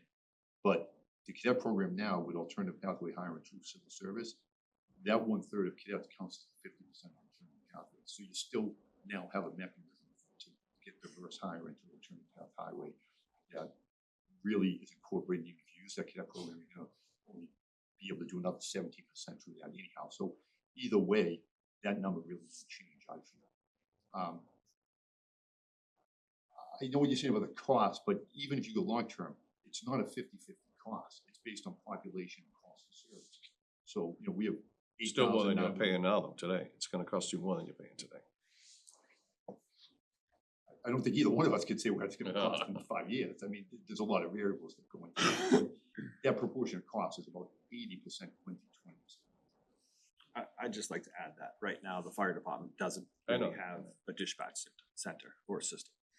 We lost dispatchers back in the 70s and we haven't done much with it since. We work with PD, we work with the dispatchers now, and it's an ad hoc system. This will actually finally get the fire department to have a real system without a major cost to the town. I reached out to Holbrook, Norfolk County Control, when I became chief, and they quoted me about $250,000 to $300,000 to dispatch just for the fire department. They couldn't enter that grant at the time because it's the PSAP and everything falls in the PSAP, and that's what the state is interested in. So for us, for the Milton Fire Department, so 100%, this is a no-brainer. Something has to be done with our dispatch centers. Mr. Milano, you wanna add something? I was just gonna say, like, to Mr. Wells' point, there is a significant support and incentive grant that the regional center would count on through the state 911 program. So to be clear about what the risk is as more regional centers form, that pie gets shared with more regional centers. So Okay. in year 8, or like for year 5, under our forecast, we expect about $2.4 million in grant money that will offset the cost of Milton and Quincy. We'll be paying drastically less for dispatch in that year than we do today. Now, as more regional centers form, does that pie get shared differently? Does the regional center get impacted? Does the regional center add another community that maybe more money comes in? So these are the kinds of things that move around, but the risk that the grant funding support that this center is going to get in the near term, in terms of an annual operating support grant, is if that starts to go down, then more costs shift back to Milton and Quincy. So like there's a big upfront grant money and then there's annual recurring So grant money. are you given, or do you have the opportunity, say if it's an 80-20 split, do you know at all times, like, does the information get shared with you what the total cost to operate the regional dispatch is and what Milton's share is without the grant funding? Yes, Just that'd be for part of the annual budget, planning right. Every year. purposes, so that, you know, it's never a surprise, or if we had to exit the arrangement, we could. Yes, and likely it would be a matter of, we see that grant support declining slowly, rather than going away all at once. It would be more like, okay, Dedham and Canton formed a regional center, I don't know, I'm just throwing out 2 names. So now we go from 2.4 million to 2.3 million, just using kind of Yeah. in those examples. So like that we would likely see it, we'd likely see it as gradual, and then also making sure that the regional centers costs also don't go up faster than they should as well from a Yeah. management perspective. It doesn't necessarily have to go down, right? It doesn't necessarily, it's just in that is kind of the risk where the budget, on a budgetary conversation, the reason it saves Milton and Quincy money is because of that state support. If that state support were to go down or go away, It wouldn't costs come save us back to money. Boston and Milton and Quincy, maybe we don't save as much, maybe it costs us some money in long term. That's kind of prognosticating deep into the future that we can really report on right here today. Yeah, I just reminded, there's a lot of variables, like, you know, it wouldn't be all those costs like Milton, you gotta factor in, like, you're still paying significant costs today to communications and staff. And when they're not your employees, there's healthcare costs, employees' pension costs, there's a lot of variables that you would have to factor in. So. And we aren't liable for the other employees' healthcare or pension costs. No, they're not town Okay. employees. So you're gonna Mr. go Wells, out, and- oh yeah, so I have one That's okay. question, so I just to, this is for the board to try and give you an analogy of how, from the inception, how 911 was, so you know how we've tried to struggle with, we heard from, actors, how cable, the subscriptions to cable have been declining. So 911 was created and enacted in Massachusetts by creating a 25-cent fee on every 401 call that supports infrastructure. That's how 911 runs. Part of the reason 911 is pushing, because as it is now, Chief King is the proprietor of the PSAP in Milton, gets a 911 grant every year. It comes from that money. I ask you this, how many of you dial 411? So the fact that 411 calls are almost gone away, that money has dropped significantly. So for 911, it's smarter for them to try and push regionals versus let every single entity. I mean, we passed the 911 legislation in 1994. That's how it's been in place, so. Mr. Driscoll and then Mr. Daly. Would there be any, like, stipulation that you'd hire Milton people? Yeah, they're interesting because they'll need the dispatchers, they'll need them. So that's So, not ruled out, Milton no, every current dispatcher that wants to could certainly, will move over. well, I don't want to say that I can Apply, no, they guarantee can that. Oh, apply. apply, is They it can civil apply. service? It's not civil service, no, but we would expect them to apply and they would want them to apply. We've had those conversations.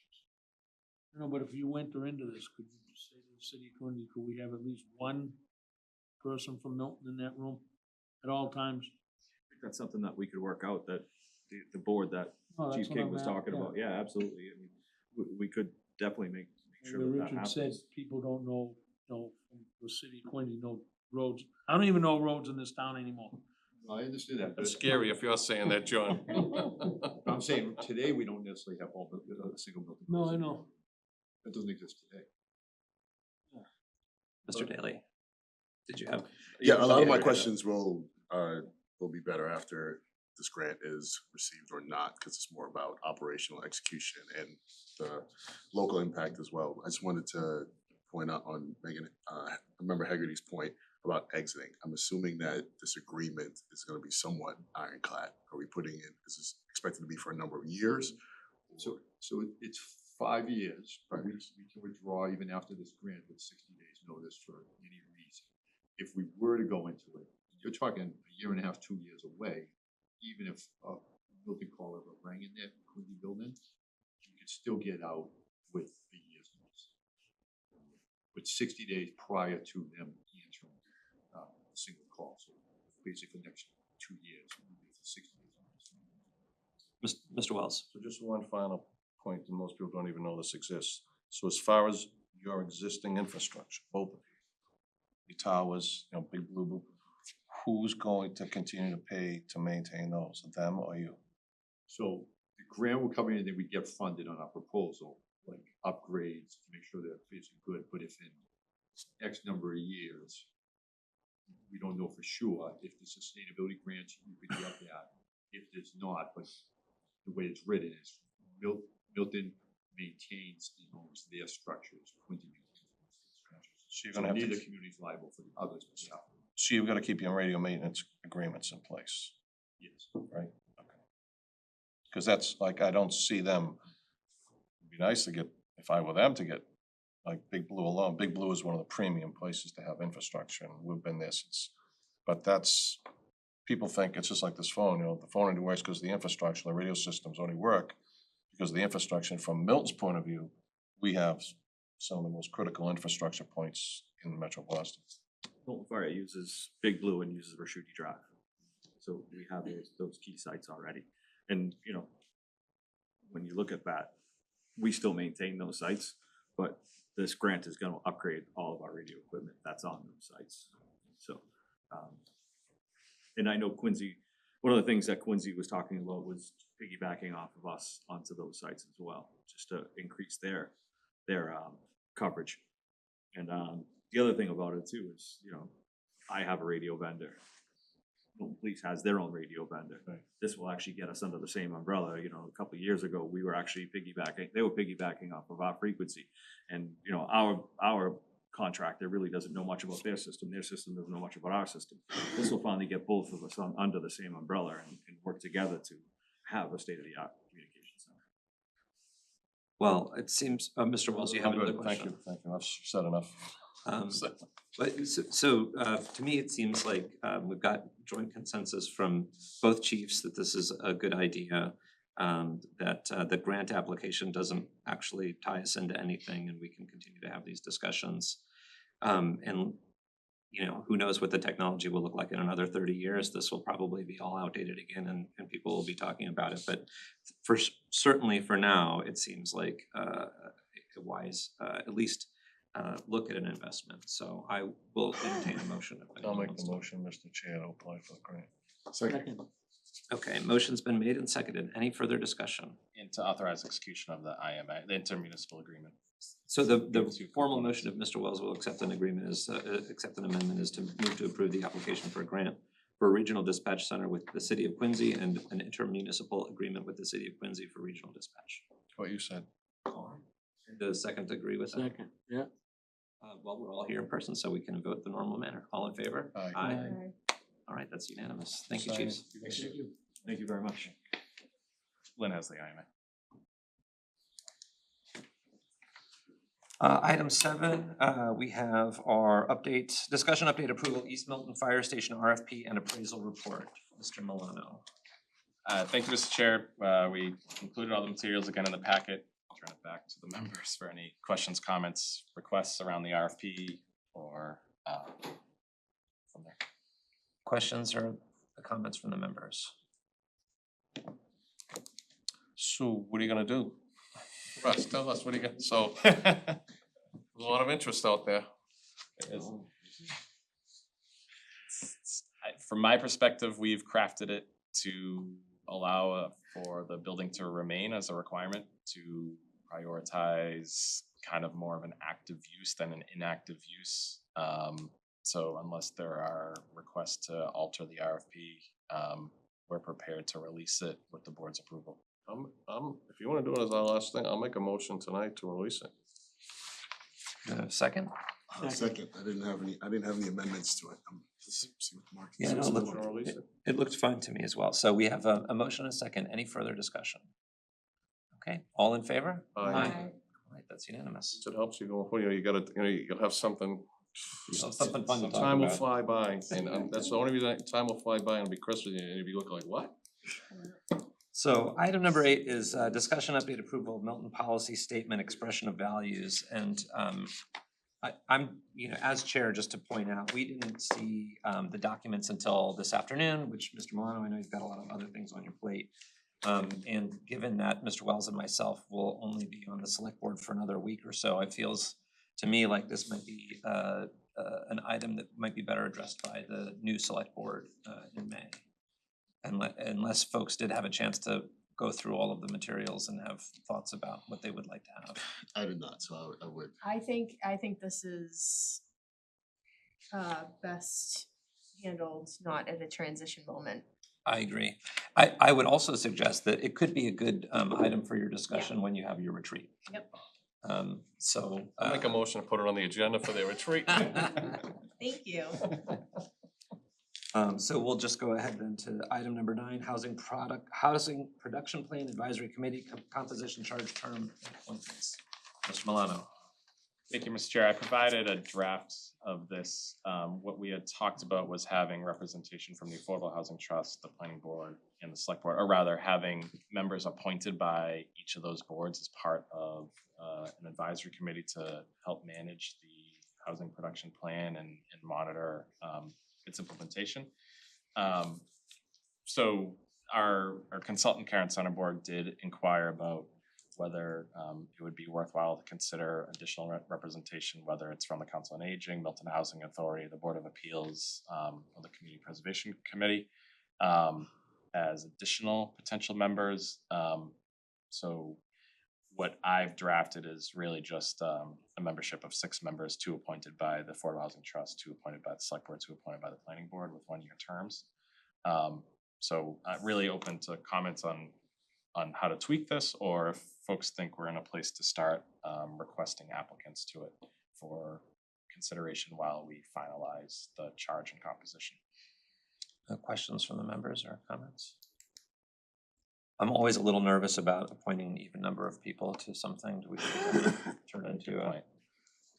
Wanna wait and let the new board do it? I don't, I'm fine either way. I don't. I might recommend that we try to figure out a way to do it so that we've got an odd number of appointments, Sure. whether that's somebody from conservation or somewhere else. Maybe we get, figure out who that is, and then I would circle back to the new board. I'll help. I'm gonna make a motion, just add an additional member. That future board, before future board determines where it can, I don't wanna try and take. I think that How's makes that? sense. So that gives you so that way you don't have an even. Go ahead, no? Maybe I'm just wrong here on the language. It says 2 members appointed by. Was it not 2 members from our original?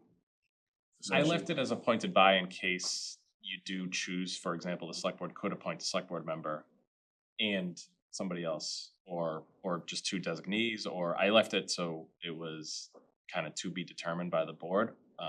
If the expectation was that it was gonna be members from each of those boards or committees, we could change that. Yeah, I think that was I will, maybe some first double check as well, but I thought this was to be members from each body. That was the No, idea I think behind that it. would On any be board, they can do a bit- designees if they want. That's what happens a lot. Yeah. I think, it'll be up to the select board in terms of who wants to appoint. If somebody on the select board feels like they wanna be on this committee, then I would assume that the other members of the select board would respond and then appoint a second member. So I'm okay with the language as is drafted, but if you would like to make a motion to change it, we can certainly entertain that. Maybe the motion to change, but I think this needs to be clarified with the other bodies, because I'm Okay. pretty sure the planning board and the AHT was looking to appoint members from those bodies. Which, From the AHT it would make sense. Yeah, they wouldn't have a designee, Yeah. but like the point for, like school committee, select the electeds, I would can imagine always planning opt board to would go also for a know designee point. if they want, like similar to school building committee, do we have a member and we had a designee, right? Correct. We have a member and a designee, yeah. Yeah, it would really, I can check in with them to the verify intention their was we understanding. were gonna split costs and also split the seats. Yeah, and I could have misinterpreted. What I just thought that meant was like the appointments of the seats would be Coming from- divided by the 3 groups, not necessarily that would be explicitly members of each of those boards or committees. But we can tweak that and then bring that to a meeting in May. You saying you like being out 5 nights a week? Oh, you wanna be out more nights a week? Is that what you're saying? That's the job, So it sounds like, Mr. Milano, you're gonna do a little more work to this. Mr. Wells, do you wanna withdraw your motion then? Yeah, no, we'll try, yeah, so that's fine. I was just trying to I appreciate that. address what you were talking about. Wanna make sure we didn't leave a motion on the floor. Yeah, I'll withdraw that. Okay, so let's move on then, item 11, specialization fund policy. Mr. Milano. Thank you, Mr. Chair. Again, a draft policy in the packets. This has been something that's been in the works on the school committee side. So with, the planned appropriation into the Special Education Stabilization Fund at the Maytown meeting, the school committee and select board members through the Milton Budget Coordination Committee meetings had talked about having a policy, at least in progress, that would explain how that money would be utilized. So this is a draft that's been shared by the school committee that would explain how what costs would be eligible, how they would bring those costs to the school committee, to the select board for approval for withdrawal, and then set minimum funding for it, and talk about processes and how to then add additional money to it once and if that's necessary. If there's any comments or questions from members, we can work with our partners in the school committee to address those. I just wanted to keep the kind of progress moving and report as to what the status is presently. So are we looking for a motion tonight or not really, just? We're not Just for a checking motion in, for this taking evening. temperature. So to that extent, does anyone have a temperature that they would like to report or questions? we've put in a lot of work so far Yeah. on it. This Vincent has and a I lot have- of comments from. We've Megan and myself. gone back and forth a lot. We've worked a lot with the school committee, finance committee. Sounds like you have the green light to continue to move forward with this, Mr. Malone. So this is just, the language has been discussed, tweaked. It's really governance around how we use the special education fund every year, how we fund it. I don't think we've really left any gaps in here. It still will be reviewed by the budget coordination committee and the warrant committee as well, but. So it's a high level game of tug of war. Most people pulling in the same direction in a good way. All right. I think it clarifies a lot of things and gets us past some of the concerns about using the special education stabilization fund. Okay, well, with no other comments, then I'll move us along to item number 12, fiscal year 27 budget. Mr. Milano, do we have any exciting updates? Did anyone win the lottery? No news right now. We're just getting ready for town meeting. Item 13, speaking thereof, annual town meeting warrant, Wednesday, May 6, 2026. I think we've already approved. Is there anything to report on the warrant? No, the warrant is with the printer. Hopefully it will be printed and mailed this week, so folks should start to see it arriving in the next week or so. It'll be up on our website before then, and elsewhere. Everything's in progress on the town meeting warrant as well. Okay. Item number 14 is recognition of service of outgoing select board members and new select board member transition. Well, is somebody gonna sing a song for us, or Let's wait for someone to come over, you know, the cakes and some. do I get to keep this nameplate? You sure do. That's nice. Shiny. Recognition. Should Well- we say nice things? You're welcome to Remember say Bailey nice member things. Driscoll? That's all right. I'd rather we Been a did the pleasure working with Festivus, both of these. airing of grievances. I'll get the, what's the poll? Go ahead, John. It's Sorry. been a Mr. pleasure Driscoll. working with both of you. Thank you for giving your time.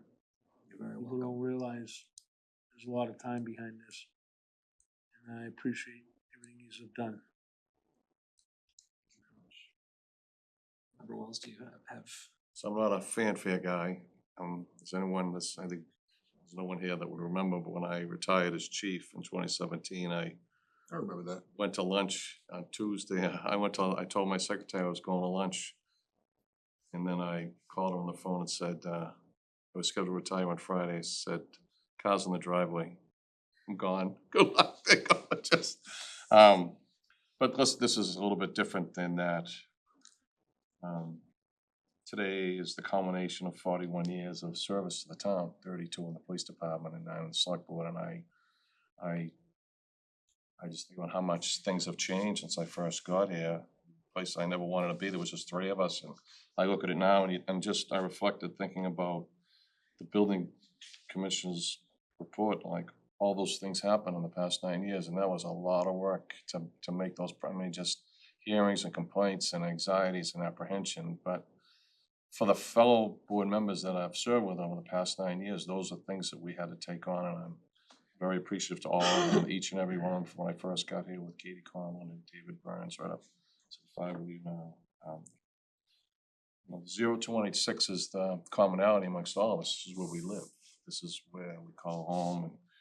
And I just have to say a few things, and I'm especially grateful to all the employees because they're the nuts and bolts that make this town work. And for me, the fact that they've the residents put their trust in me to be in these positions, it means everything in the world to me. I mean, you give up a lot of things.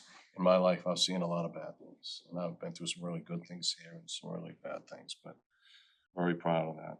And when my dad walked across Dorchester Bridge from his house by Walter Baker Chocolate in 1949, after just getting with 4 of his brothers coming back from World War II, 6 months later, he went to work for the Milton Police Department. And this year, next year will be the first time since 1949 that a Richard Wells is not unemployed by the time. And I was shocked when I said this to Nick the other day. I was like, because I used to laugh at my father. He did almost 44 years, and I used to laugh at him when I was a rookie cop and say, Dad, I'll be gone so long before I even get near to that. And here I am now. but I'm very grateful to him, and I'm especially grateful to all the town administrators, and particularly John Cronin, who listened to me more times than I can count, trying to get here.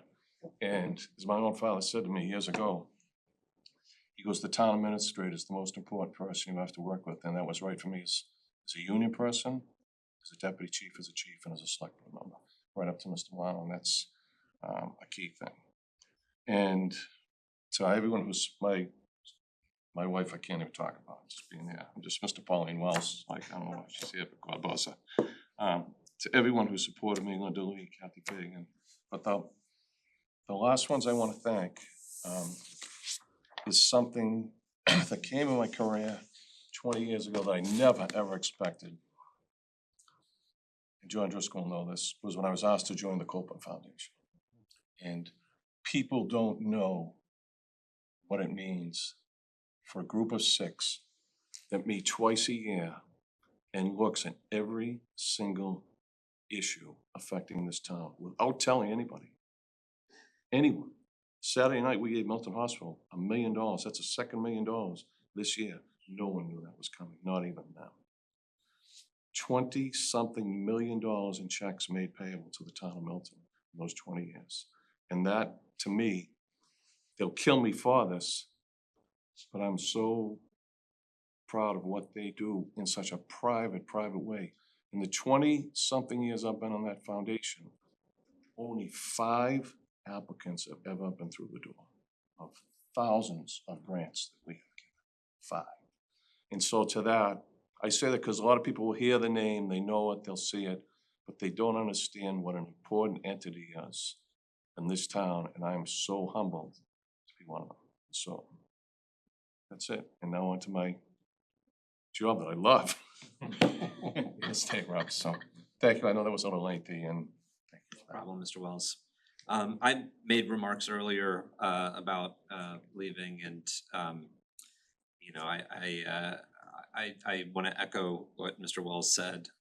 Just very, very grateful to Nick and Lynn, Cody. We didn't have too much time to work together, but you know, the town staff is just top to bottom excellent, and we're very, very lucky in this town to have the people that we do in the jobs that they're in.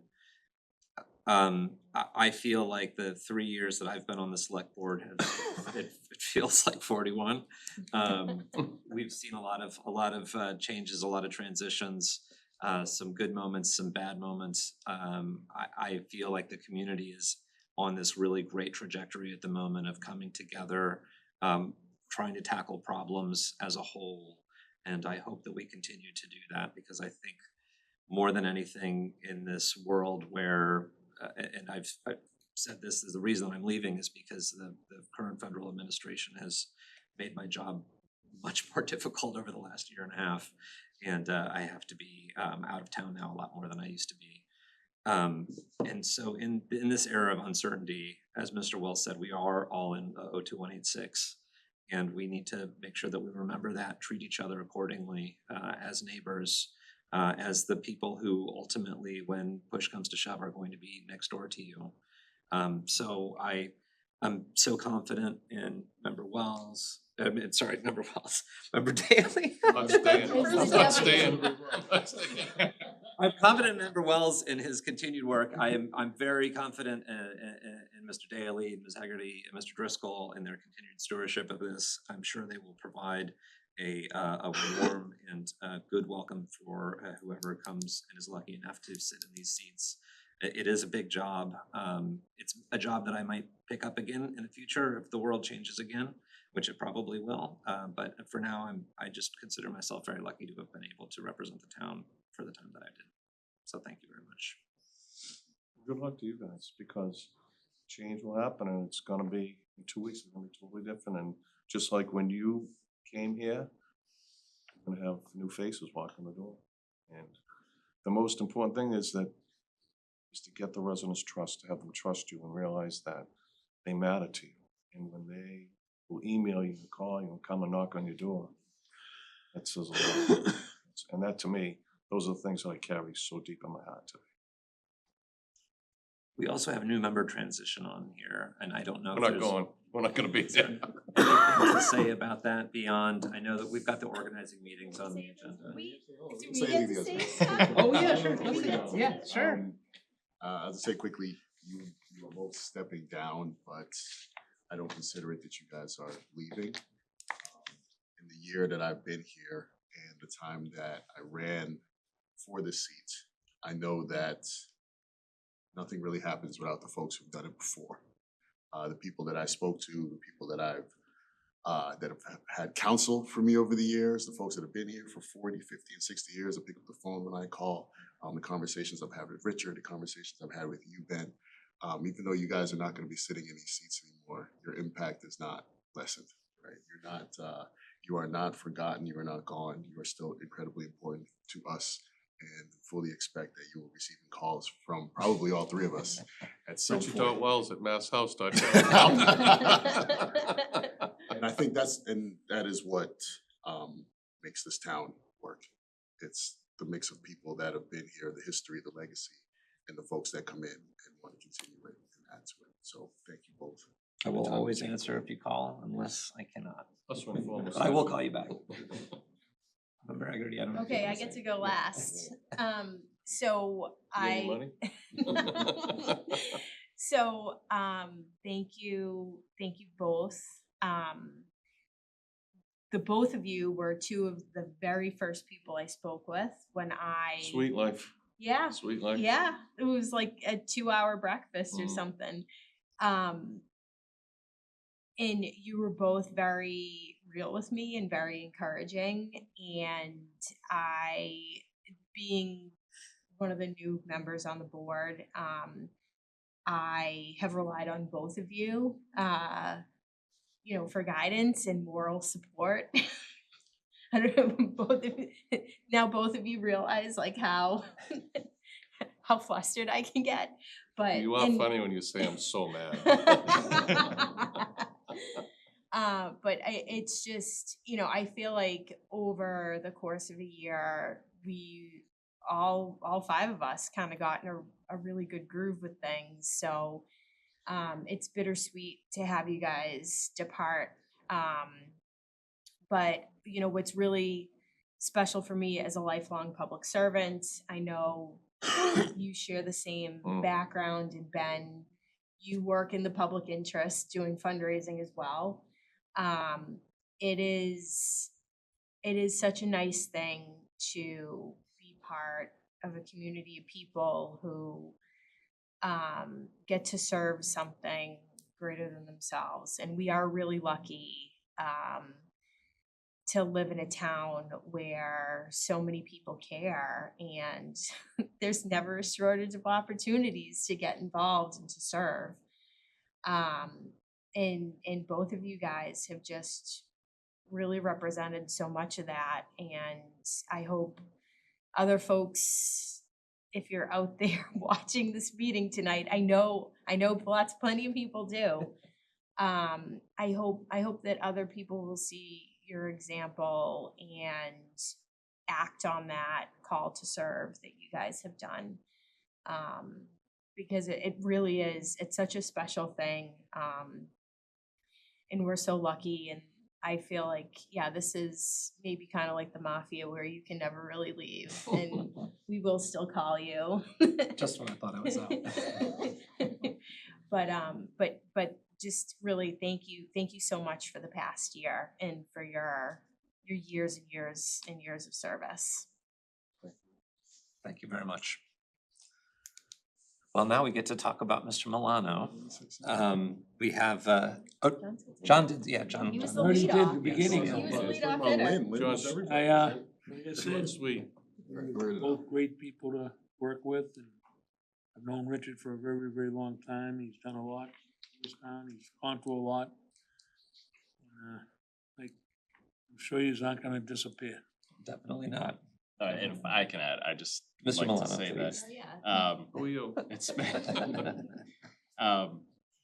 it's crazy to think 3.5 years ago when I started, and Richard was the last of that 5 that appointed me, and there will be nobody who appointed me anymore. So I appreciate the full 3.5 years that we had working together. And in the first preliminary interview, I think we had a conversation about capital, and I didn't know at the time or appreciate your commitment to that committee. So we will be, one of the homework that we'll have is to figure out who's gonna take over that committee and lead Big that job. committee, hopefully for the next 9 years. So just wanna thank you, more generally, but specifically for that service. And then just to both of you, we can, town staff and our office and everybody, we can always do better, but I think it's really helpful when board members are so supportive of the employees. We don't get everything right, but we try. And so I just, your vocal support for the staff, I just appreciate. I just wanted to share kind of those 2 points. But thank you for the service and best of luck, and we will be calling. So don't go too far. Vice versa. Thank you, Mr. Milano. But I am going to now turn the tables around because we have as our next agenda item, the town administrator's performance evaluation. I had a chance to meet with Carla on Friday, I think it was. She had received, and thank you to everyone for a very timely fashion. I think this is the first time since in my 3 years that I've been on the board that we got the town administrator's evaluations all done by all the members, so kudos. By July. That was that was circulated to the members, I believe, who had a chance to read it. Overall, not surprisingly, I don't think to anyone, Nick is a very valued member of this town.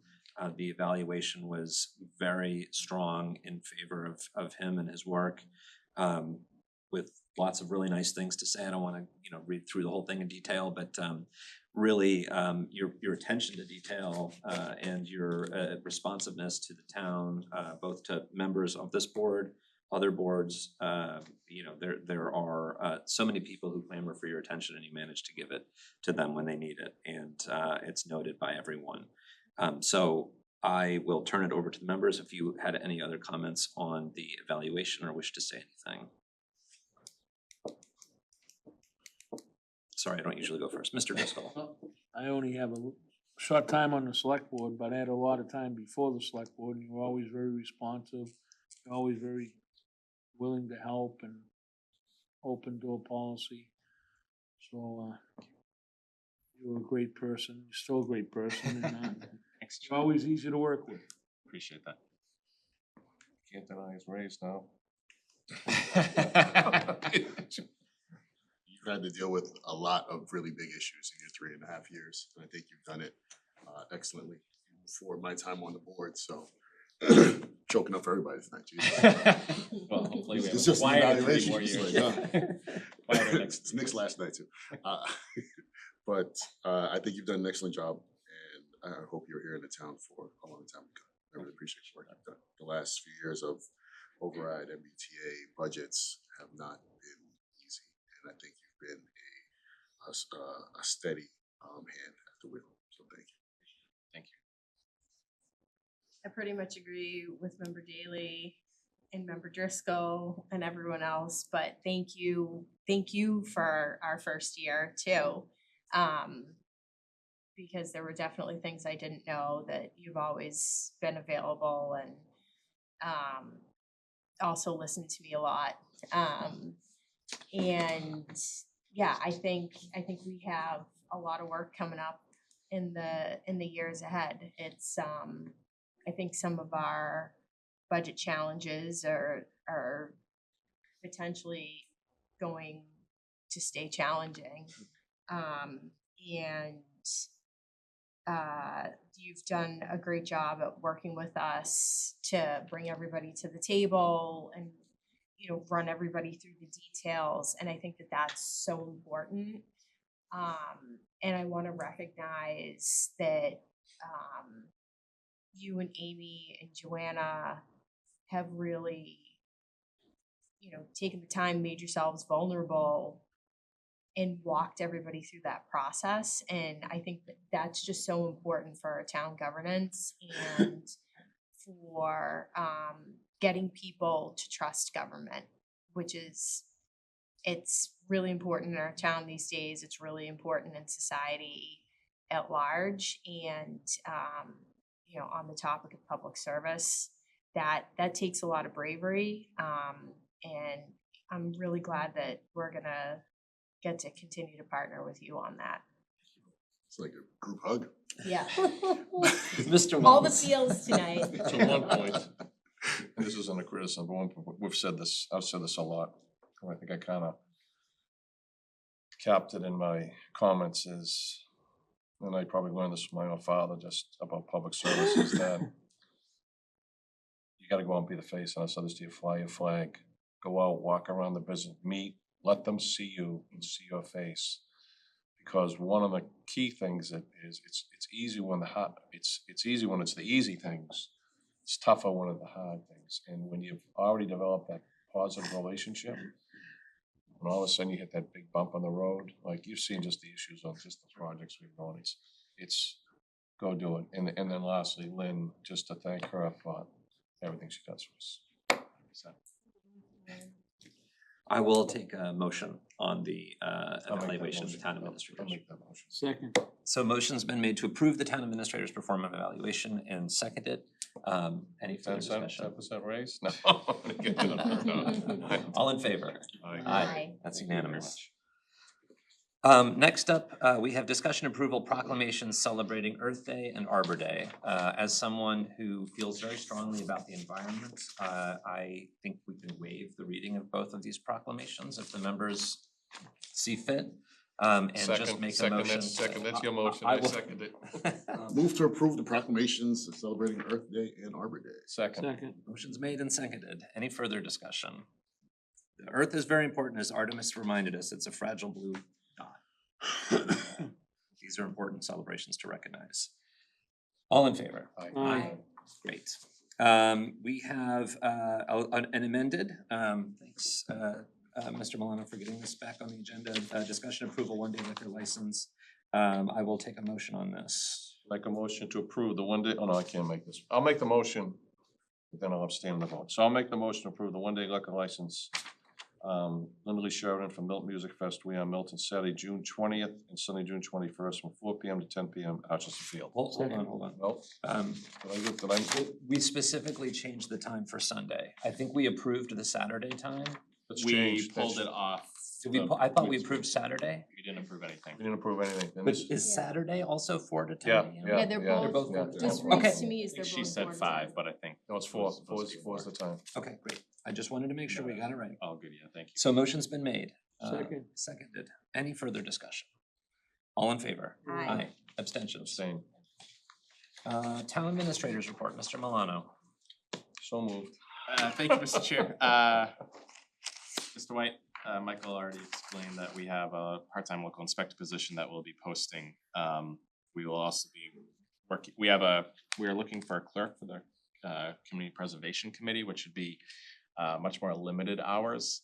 If somebody's looking for just minimal hours for staffing their meetings, helping manage their meeting agendas, meeting minutes, CPC applications and that process. So a very low part-time type job in terms of total number of hours, but it might be something nice to add if somebody's looking for something small. And we're preparing to post a position for the planning board admin assistant that will also go out there. That'll be another part-time position for somebody, if somebody's looking for something part-time. And speaking of Community Preservation Committee, I think I said this at the last meeting, but the eligibility application period is now open. We've been starting to talk to town departments about applications from town departments, but members of the public have started. I think there are 4 applications in already. So if you're interested in seeking funding through Community Preservation Committee, those eligibility applications are due May 29th. So you still have decent 5 to 6 weeks, but please submit and information is available on our website.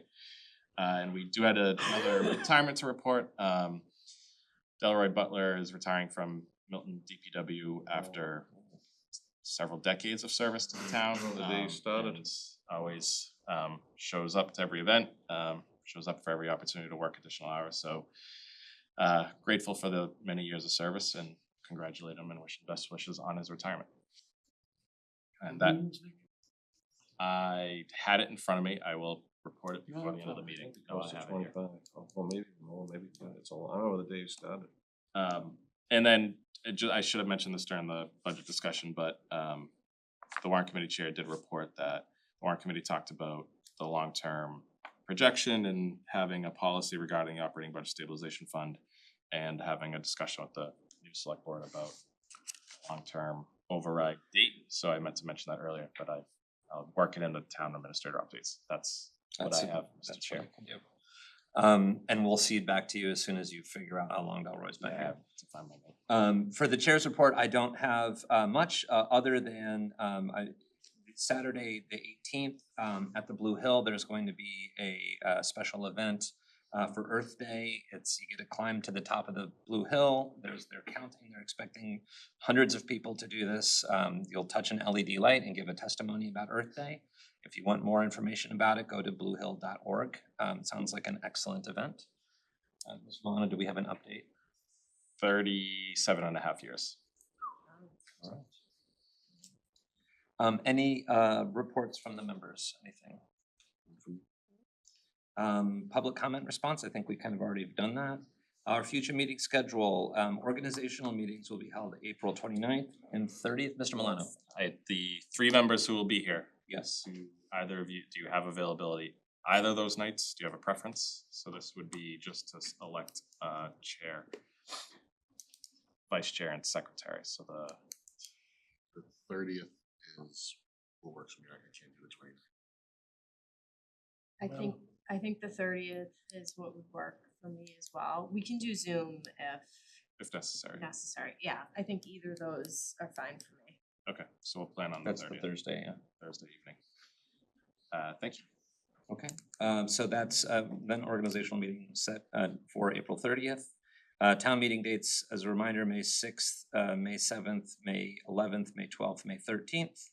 And the select board retreat is TBD, June 6th, 13th, or 27th. Future agenda items.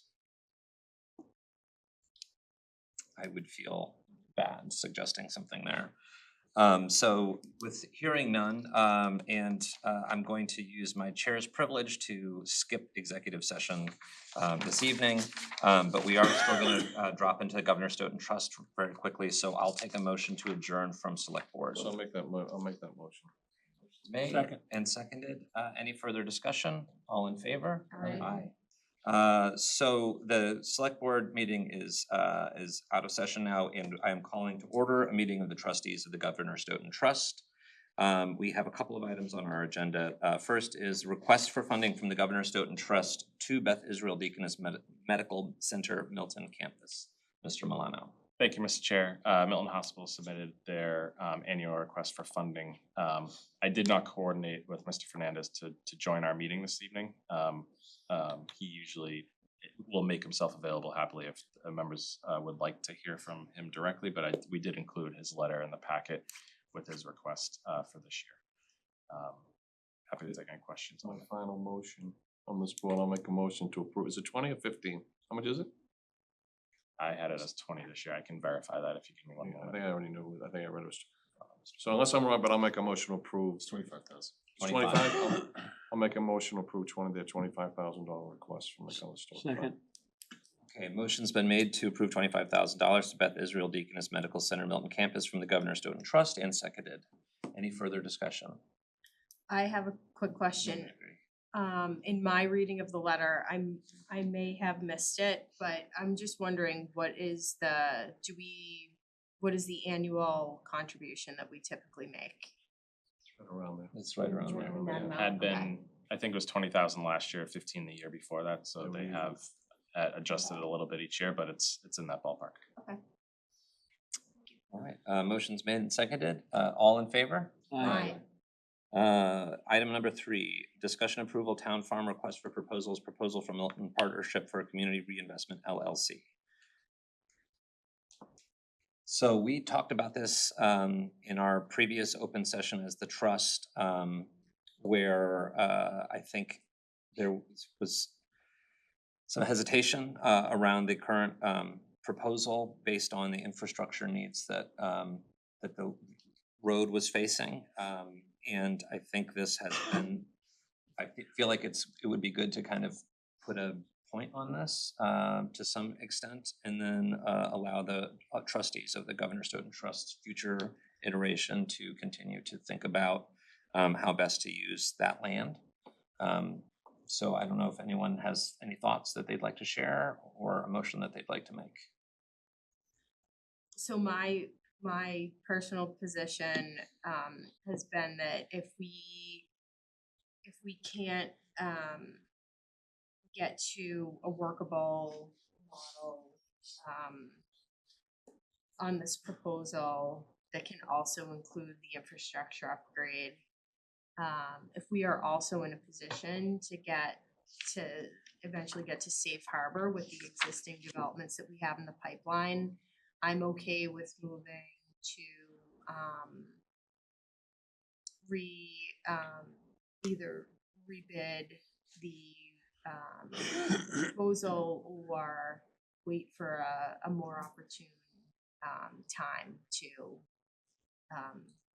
rethink the site. Other thoughts? You wanna suspend it, like where it's at now? I think so, yeah. Nick, did we ever get any additional updates past our last conversation with the developer? No, the proposal was that they would, as part of the project, after they get their relevant regulatory approvals from this board, funding, and then a Board of Appeals approval, that they would have an engineering firm design infrastructure improvements to Governor Stoughton Lane, but that was the limit of what they could commit to. Their view was, if we got it, if the project had designed it to that level, then it's, grant ready. So if there was a grant, MassWorks, Housing Works type program out there, that might be an opportunity for funding, but they would not have the capability to fund improvements directly as part of the project. Yeah, I think I'd be in the same mindset of suspending or going under further review. I think with the changes along Canton Ave,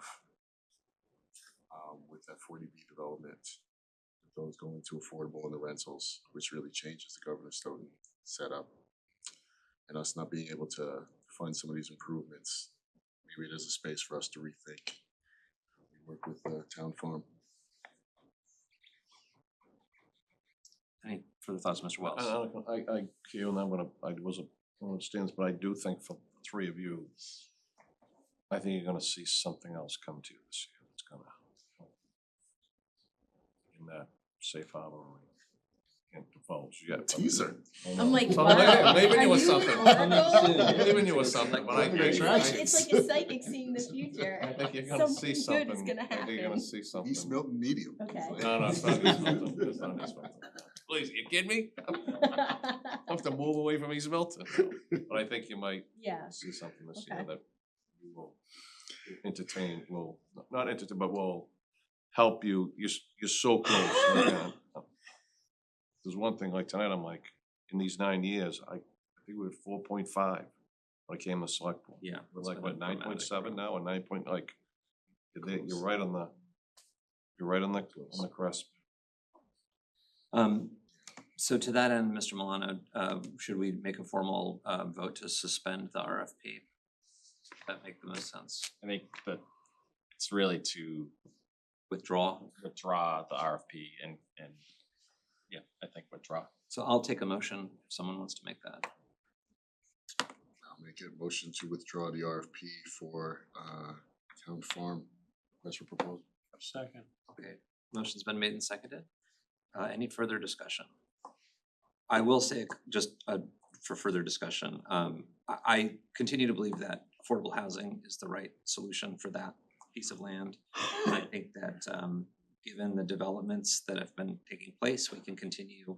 I have faith and confidence in the Governor Stoughton Trust to continue to look thoughtfully at that piece of land and make developments as needed. It's an important part of the Milton history. There's some important historical buildings on that site, and it will continue to need attention. So motion's made and seconded. I made my comment. I don't think anybody else had one. All in favor? Aye. Abstain. 'cause I wasn't- Abstention, one. Okay, then we have a, I'm gonna skip executive session. Do we have to go to executive session? No, we're in okay shape. We can Alright. approve those. Well- I would just ask if you could just review the minutes. Oh, yeah, In case sorry. you had any Thank you. edits, the executive session minutes, in case you I had will any. I will review the executive session minutes, and if I have edits, I will make Let us them to know. Mr. Milano, and you guys will be so informed. And we can approve, meeting minutes for February 24th, 2026. All members were in attendance, is that right? Okay. Does anybody wanna make that motion? Move to approve meeting minutes dated February 24th, 2026. Second. Okay, motion's been made and seconded. All in favor? Aye. Abstain. I don't think it was there, so I'm I definitely didn't think abstaining. you were there either, but I didn't wanna contradict. Oh, I know. Okay, I will take a motion to adjourn. So moved. So move. Do you have a second? Second. Second. All right, all in favor? Aye. It's been a pleasure doing business with you. Thank you, Milton. Thank you, everyone.